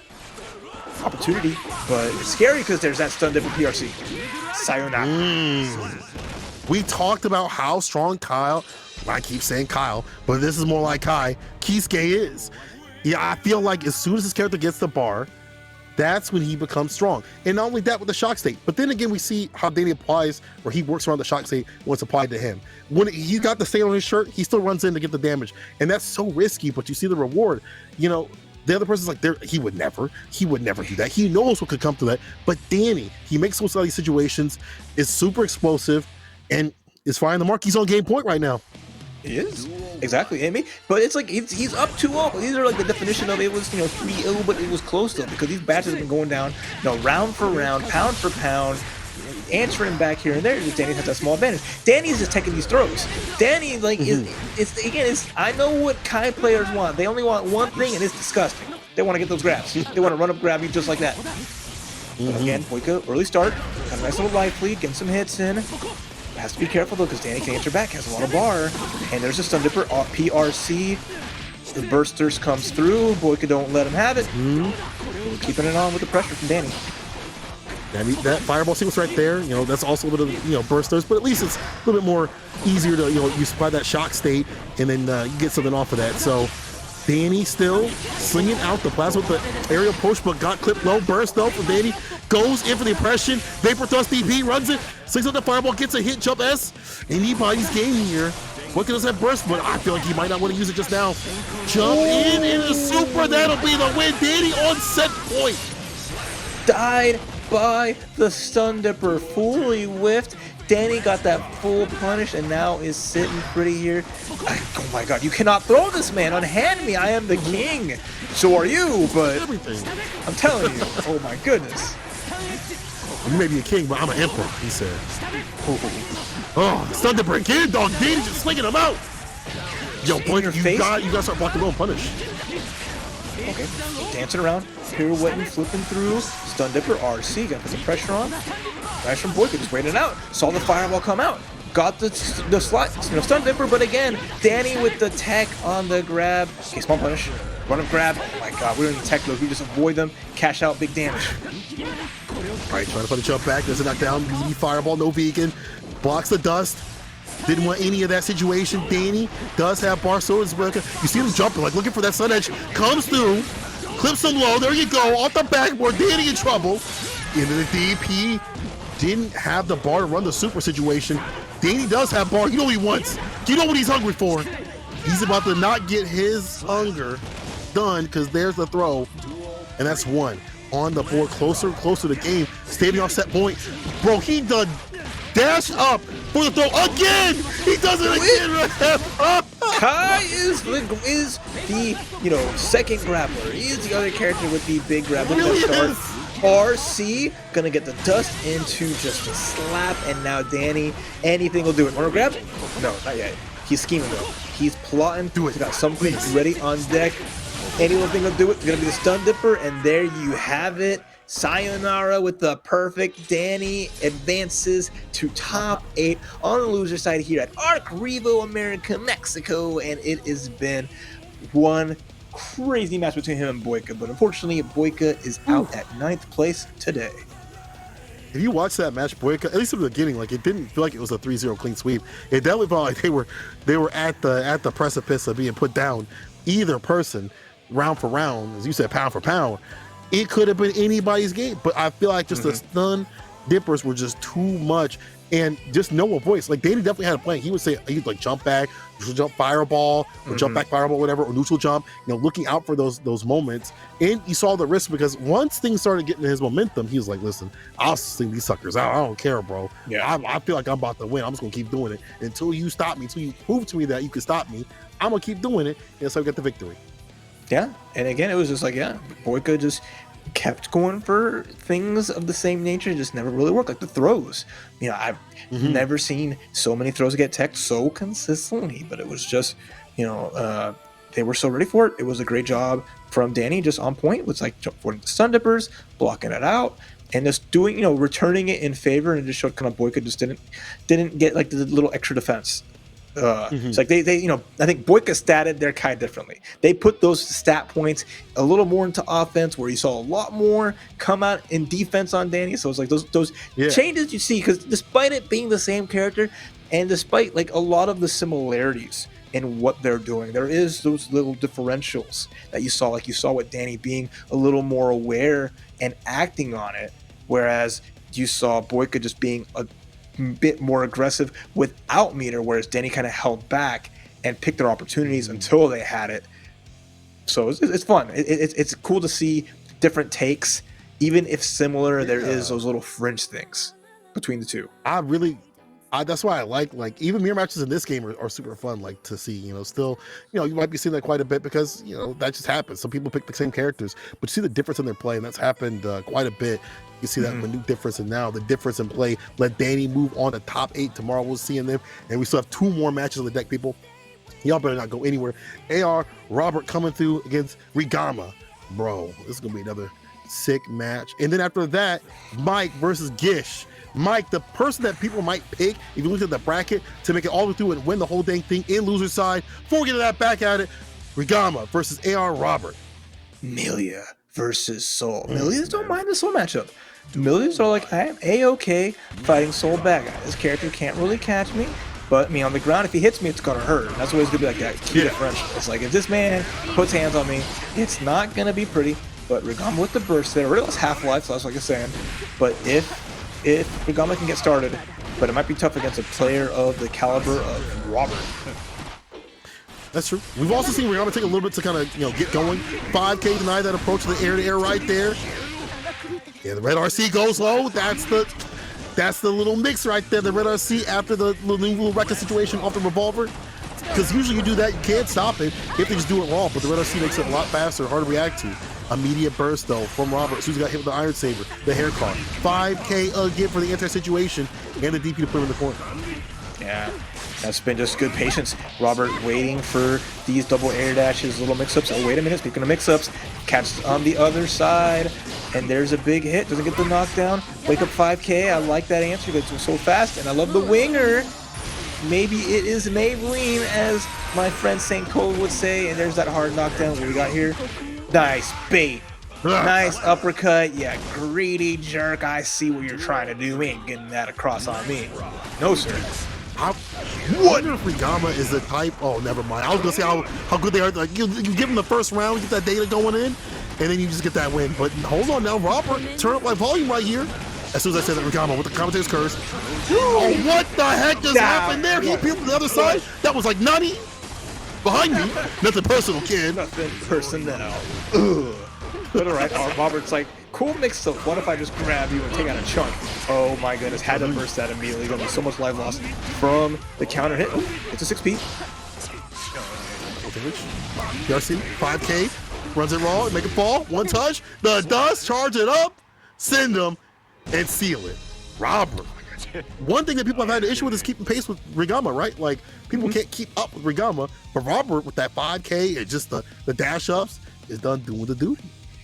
Yeah, again, it's all about catching that character, catching Amelia. If you can put her under duress, you know, that's always going to be like the weakest part. She doesn't have like the fastest buttons. She doesn't have the real reversals. It's always going to be tricky for her to get out of pressure. That's why their game plan is to avoid it. And we're just seeing Air Robert pushing their advantage. I love that throw PR saying to the 5K, just saying, you thought I was whipping? Nope. But here we go, Regama starting off early. Taking their time to get in, but the 5S counter hit gonna force the burst up from Regama, but the damage is already piling on. Yeah, it is. Trying to get strong right here. The whip punishes dash up throw, whips it though. Too far out in the distance. The red RC.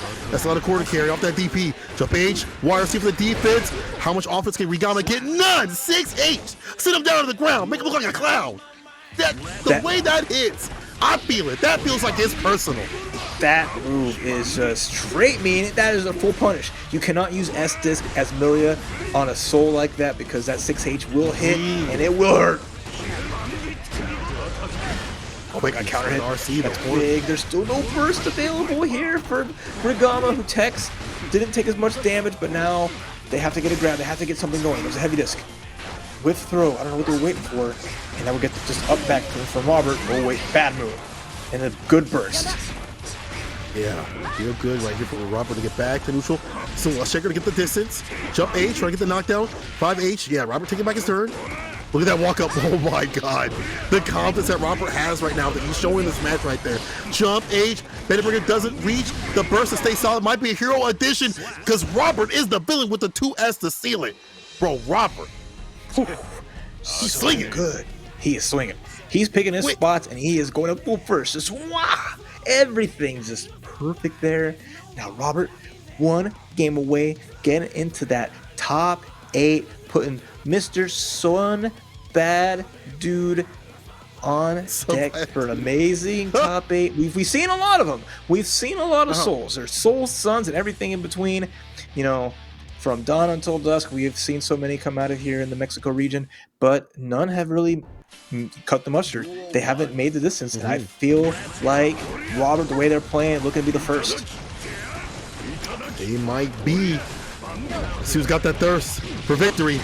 Wow, that close slash actually reached that high. They doubled down with the 5H, 2H right there. Dash up, crown him. King's dead. Regama with a better round start. I like this. A lot more aggressive. Has to turn up right now. Knows that they're on the deficit. Uh-oh. You bursting to put yourself in the corner. That was really good from Robert. But here comes the spin dash. Nice damage in the wall break, but not enough to finish the job. Trying to go for a little bit of chip. Nice avoidance here. Regama's got to watch out, though. Okay, there we go. Yeah, Lust Shaker for the chip damage with the perfect answer and back at Robert, saying it's not going to be that easy, bro. You got to have to watch out. My million means business. Got some tricks. You better watch your 6. Careful, the Regama. Got to be careful. I like this jump. H is coming through this time. The counter situation in the 2D puts the mix on him. Here's my disc. It's time to bite. You know what I'm saying? Jump H, try to get the 2K knockdown. Robert taking advantage of that situation. Back it away. 2 PM play. He's in them guts. Close slash, close slash. Okay, there we go. Close slash there. A little more pressure. Just to S disc. Continuing on. But great Volcanic Viper into RC. Let's get that heavy damage off the heavy Volcanic Viper. 6P. Oh no, you can't slug it out with Soul because then this happens until the wild throw slam her down. Put her through the floor. And now Roberts 1 round away from qualifying for top 8 on loser side. Immediate 2S right there. I love that round start. Gets a corner push too. Better revolver again. Wild throw. Red RC. One good sequence after this is going to be at the win. Didn't get the corner push obviously of the 6S, but still about to seal it. One good little hit will definitely do it. Regama got to play this perfectly. Has burst still, but it don't matter. Get some distance, but for how long, man? For how long can he stay alive and thrive and strive? There's only so much screen space. That's the last blue slash. No, gotta watch out. Here comes the Bandit Bringer, but the 5K don't care. Perfect with the finale finish. Robert making it a 3-0 speed running through Regama, and Robert and that Soul in top 8 loser side, commanding of the match. And just Regama put their heart out there. They blended and mixed as much as they could, but Robert was ready for so many situations. And anytime they got into that scramble, anytime we got into a slugfest, that's Soul's domain. This is a man with a big old sword in his back, but he don't even use it. This sword is just for show. This man is swinging with old lefty and righty. He is bringing the guns, and it's scary. The sword comes out with special normals, right? He's coming out with the special normals. Yeah. But everything else is this man he came to brawl. So you can't do that. You can't do that against Robert because he's ready.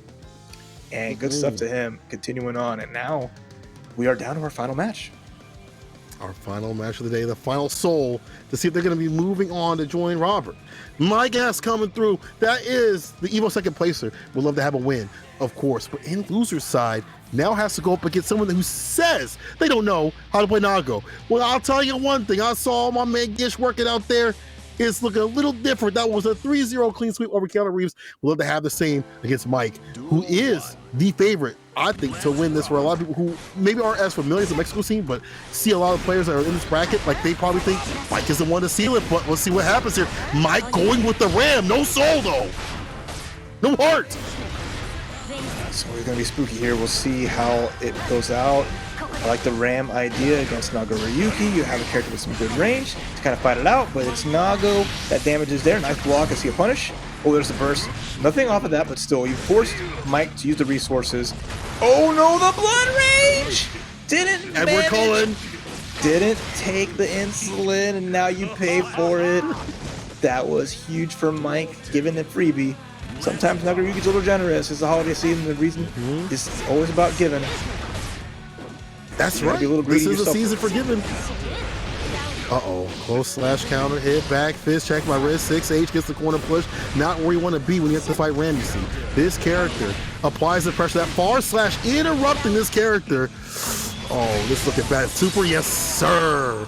Mike getting a better handle on this character. Okay, I like that jump dust. There's the Rekka pressure, and this is almost unstoppable. Ram builds so much part as a goal burst. Wait a minute. Gish having a chance here. Dust. Doesn't get much from it, but command grab. Oh, Bloodsucking Universe comes through. Gonna get the 6 heavy wall break, and never say never when it comes to Nago Ryuki. The RC jump, Age, red RC close slash to steal it. Mike, though, stays solid, and you know what? The pick, it's working. It's working. To be fair, though, Gish, I feel like the first round went down more to himself, not matching the blood meter. We always talk about how important it is for Nago to manage that, right? If you spend the economy of blood better, you're going to be able to find a lot more of those W's. Let's see what it do here. Mike with the Ram. I did not expect the Ram pick, to be honest. I think you said that he plays a lot of characters, and we're seeing it right here. Very proficient with the Ram already off the bat. Yeah. I like that, coming in with a clear answer of like, okay, I know I'm fighting Nago Ryuki. I know what they're capable of, but I'm not gonna let Nago Ryuki play that game. I'm gonna pick Ram. I'm gonna avoid having to play like Soul and scrap it in. I'm just gonna keep my range and put him under pressure. Already, like Mike getting an early start here, but Gish again showing that they got some great pressure themselves, good reactions too, and just overall just a good game plan. Oh, that's gonna be huge. Gonna get the 2H off of there and some more damage, but makes the escape. Well, you thought so. You thought it was over. You gotta watch out. You definitely know what he wants. You know what he wants. Oh, never mind. The blood's going down. I thought he was going to be going for the dash and command grab, but he's still staying solid. As you said, some good sequences. Finds the 5K and the 6H to seal it. Does it again for good measure. Gish is doing a good job of getting a lot more of the pressure and managing the bar. But it's funny because I feel like both the characters can challenge at the maximum range. Far slash from both characters can be played around. That's what you see right here. Mike getting got. Far slash. Oh, trying to find the 6H. Too far out. Didn't find the 2H. That didn't reach, ref. For once. That didn't reach. It didn't reach, but that one did. That did. When losing a little bit of the blood, bringing it down. That range is still there with level 2 blood, and now we're just. It's at Mike to make it count. Oh, big trade. Nothing huge, but still, this is Gish's game to lose. Has the meter, has the pressure. 6 heavy RC. There's no burst available. We're gonna go right into overdrive. Slice him up. Show me how that sword works. Paint me a painting. Paint me like you're a French woman and this beautiful stuff there. Tying up 101. Paint me like one of your French women. Draw all the details. But I'm seeing all the details right here from Gish. He's getting every crevice, you know what I'm saying? Hitting every hit that he needs to hit. I like him using his bar better, and again, the blood meter used a lot better too. If you're spinning the blood meter the right sort of way, you can put him in the corner, get the blood level 2, and lock him down with normals. You don't have to overextend, because at that point you're level 2. You can't be doing bloody spin and things like that. You're locked out of your blood meter, or you're gonna burst. Gish knows this, he understands this, and he's spending to win, and this is how it is right here. The Amelia pick on the deck from Mike. He's hitting the roulette, random select with it. Yeah, that super from Nago just sent Ram out of the picture, bringing Milia in off the bench. There was a big goal burst. All right, but Gish now in the corner here, Winger. Is that going to be far enough to hit? It just trades. Why is this super so mediocre as an actual reversal? I can't tell you. If you're Gish, though, you're A-okay with that, because you have all the range on that sword, you have some resources, and you have the big hit. Oh my gosh, here we go. Careful now, Gish has a lead, and this is what, you know, Nago would like to have. He's got all the extension with his bar. Just can't get knocked down, right? The objective for Nago is just to not get knocked down. You can definitely rule the neutral. You still been done, though, if Mike can find the right way. Jump D, though, in play. And Gish has the bar to work with jump H counter hit. Send this dude to the wall, make him fall. TK. Okay. YRC, I like that there. Was in block stun with the disc. Avoids it. And now just, again, I have more life than you have. I have more range than you have. Come at me. Oh, good trade. That's over. Every trade. That close slash trade is like Christmas came early for Nago Ryuki. Gets over his presence on the 23rd? Not even the 24th? Not even Christmas Eve? He is definitely Daisuke's blessed child. Jump H though, here we go. Mike, this is what you need to find the mix, get to the knockdown, and run that mix to SoundCloud. To knockdown with the bad moon.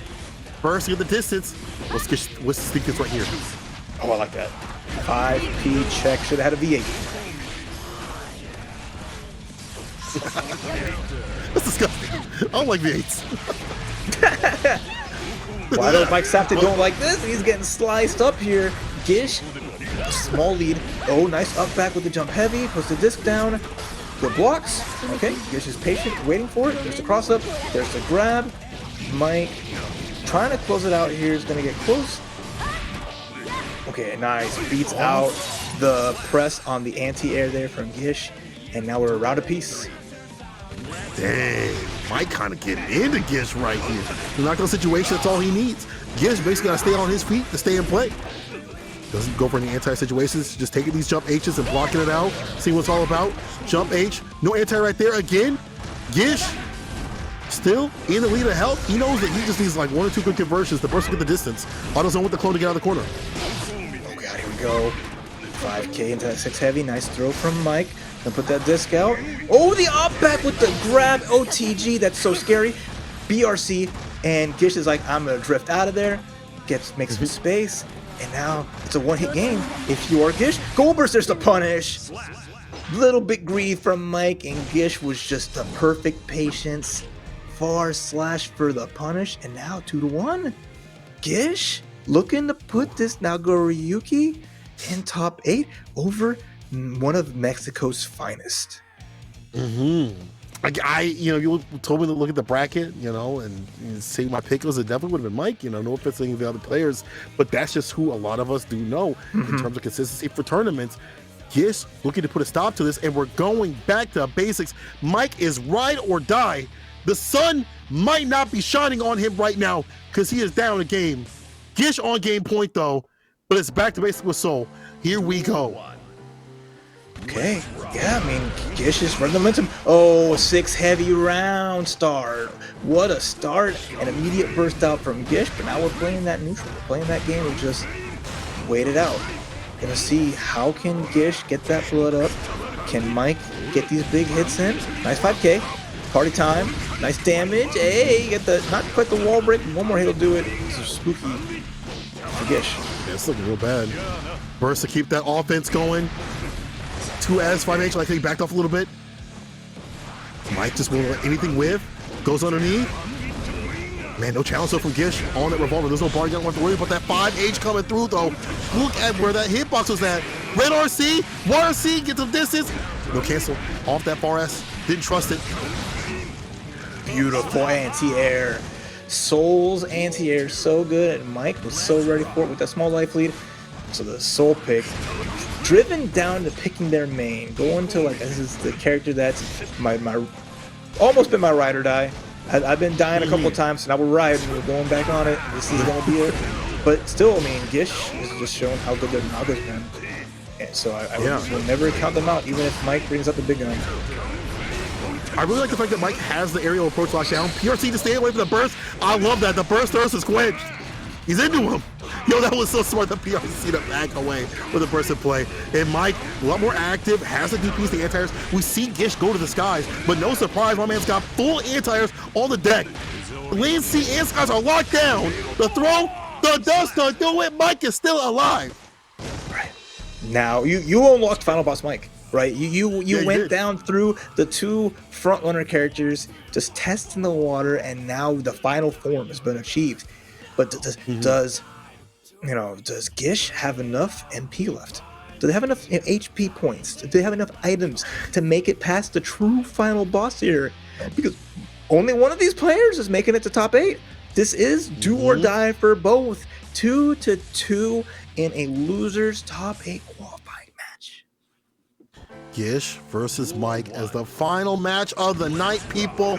Let me know you like Nago versus Soul. Let's go. Yo, Mike started to turn up though. I feel like if he had ran with this pick a little bit earlier, might be seeing something different. Gish though might be accurately delivering what he wants to do. 5K, 6H, 6H right there. 2H to lock him down. Just deletes the burst at the table with the burst, or the bite with the burst. But Gish is back in. Here we go.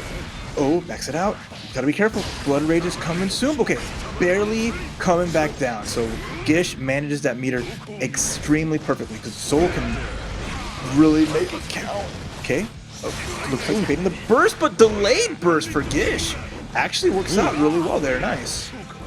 Yeah, still in the corner though, but they get the distance. His whip the character. 6-feet slap chop. Step far slash. Jump in again, Gish. Feel froggy with the jump man. You want that feet with 2K, 2D knockdown, and another midnight stack for Count Black, and this might be night for Mike. Man, taking every little thing away from Mike. Gish on the precipice of victory here, but has to be careful because Mike smells blood in the water and knows when to put on pressure here because Gish is just playing it patient, but maybe a little bit too patient. You have to swing. You have to try. Nice 6P on the air dash. Mike getting a little too frisky with it. And what a big lead for Gish here. Nice. Gets escaped with the Vortex. The Vortex is such a good option. You know they're going to be spinning 5 HMX screen. And you got the Red RC to keep solid.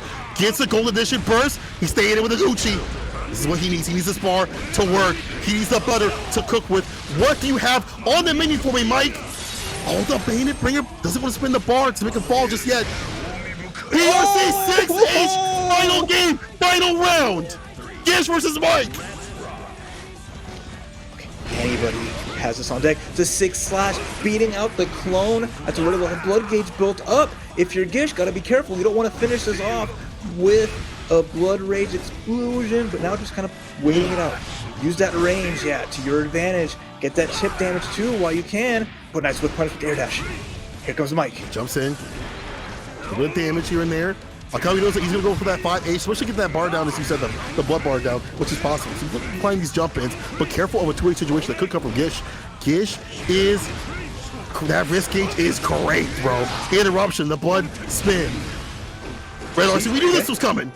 Nice YRCO. Oh no, immediate burst, and there's the punish from it. It's gonna be that big damage. It's gonna get the wall break too. Yeah. And now it's down to a one mix situation for Mike. He has everything and meter on deck. No cancel. Gish, Red RC, there's the victory. Mike seals it over Gish and moves on to top 8 losers side. It stays alive and strive, baby. Mike coming through. The Soul pick was the one to do it. That's right. Hey, That's the bread and butter. Sometimes you got to bring out, the final boss, and it was so beautifully well done.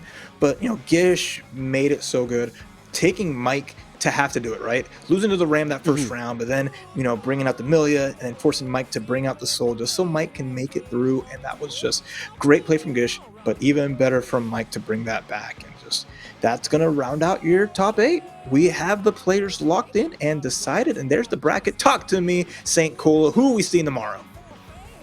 Excellence versus Chito going up in the first part of winner's side. Mabusha versus Lithia in the second part. And then the losers, Mike versus AR Robert. That's going to be a soul-on-soul match. And then the in out is going to be Danny versus Cabal. A lot of sick play coming your way tomorrow. Sunday. I can't wait to see it. Oh, man. So, yeah, do not miss out. Set your dials for 5 p.m. Central Time, I believe. And that's going to be when this top 8 goes down on December 19th. Only 2 players can qualify from these 8. You still want to be number 1, but the goal right now is to be at least number 2. As long as you get into grand finals, you've already unlocked the ability to go to the ARCREVO America finals.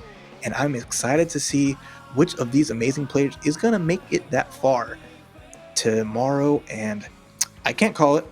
Excelancer with the big 3-0 against Mike in the first round. We didn't get to see it, but that's already a statement. If that's not a player to watch out for, but I mean, they're up against Cheto first round. Oh boy. Oof, that's gonna be ridiculous. And also what's ridiculous is these beautiful sponsors coming through and also the sales we're gonna talk to you about. People, Guilty Gear is out here. It's Strive time. It's the season of beatings. Bring that holiday cheer this season. 35% off on Steam and the PlayStation consoles right now. Buy it now. If you already have it, buy it for your friends and get in. Buy it for your family. Buy it for your mom. Everybody is ready to rock. Just like Guilty Gear Strive was at the Game Awards when they won the Best Fighting Game Award, and there is no better fighting game to have won it. This is the year of Guilty Gear, and it shows all the accolades showered upon it are well deserved.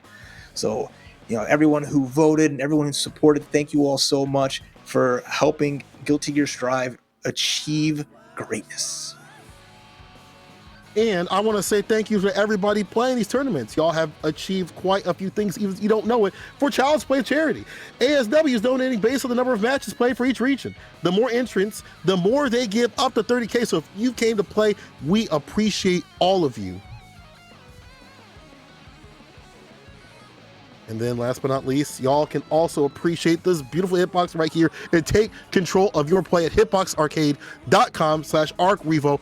Go there, pick up this or the cross up, and take control of your button layouts. You know what I'm saying? Make your hands feel a little bit better, because I know as an old man right here, 34-year-old old man, my hands definitely be hurting after playing on a stick. So I'll switch over to the hitbox and I feel fine. Y'all can feel fine too. Go to that link and hit it up today. And also hit up registration for ARCREVO America US East coming up in January 15th through 16th. Register now and compete against the finest of the East Coast.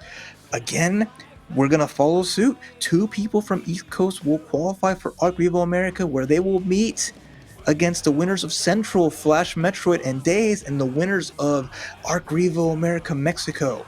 There is a lot on the line in every region being represented, so make sure you set your calendars for it, and make sure you enter if you're on the East Coast. Enjoy an amazing Strive tournament and have a blast playing this amazing game. We couldn't have done this without all of you, so let's keep on rocking and keep it rolling. Yes, sir. Yes, sir. We've had an amazing day of Strive action from Mexico, and we have even more tomorrow. Listen, tune in, get whatever you got, get your stacks and things like that. Same time, same place. We're gonna see you tomorrow for ARCREVO Top 8 Mexico. Let's go. Until then, catch you in a second. Also, before we go, hit me and Raph up with your favorite moments on Twitter, things like that, and make sure that you are supporting this great Strive action. Raph, what was your favorite moment before we leave? What was your favorite moment today? I want to know real quick. I'm telling you, for me, the favorite moment was watching Cannonball do work. Seeing a Faust not only make top 8, but in such a unique fashion.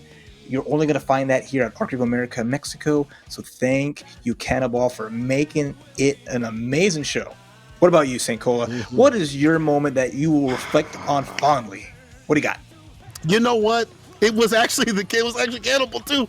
I love watching Falls play. I love seeing him sling it out. I love seeing him work. So, again, you'll be seeing more of that Falls action plus more tomorrow. Until then, peace out.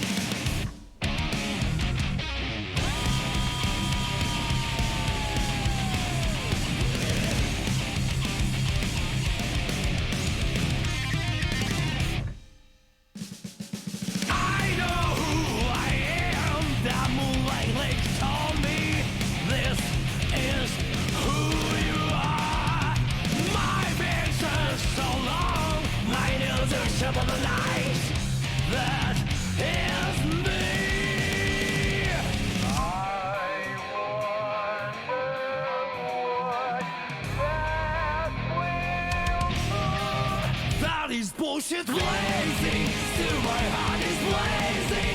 If the word kill me, I don't need a new one under you. Soon you will know, we already know the smell of the game.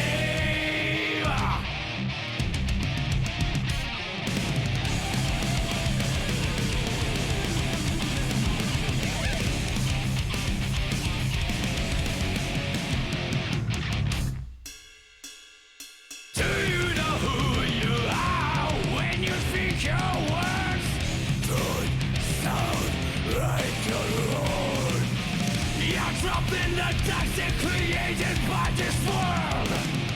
That is who you are. No sacrifice and I must be dead sometime to wake up. Gravity keeps us on the ground. That is bullshit blazing. Still my heart is blazing. If I lose my wings, I don't need a new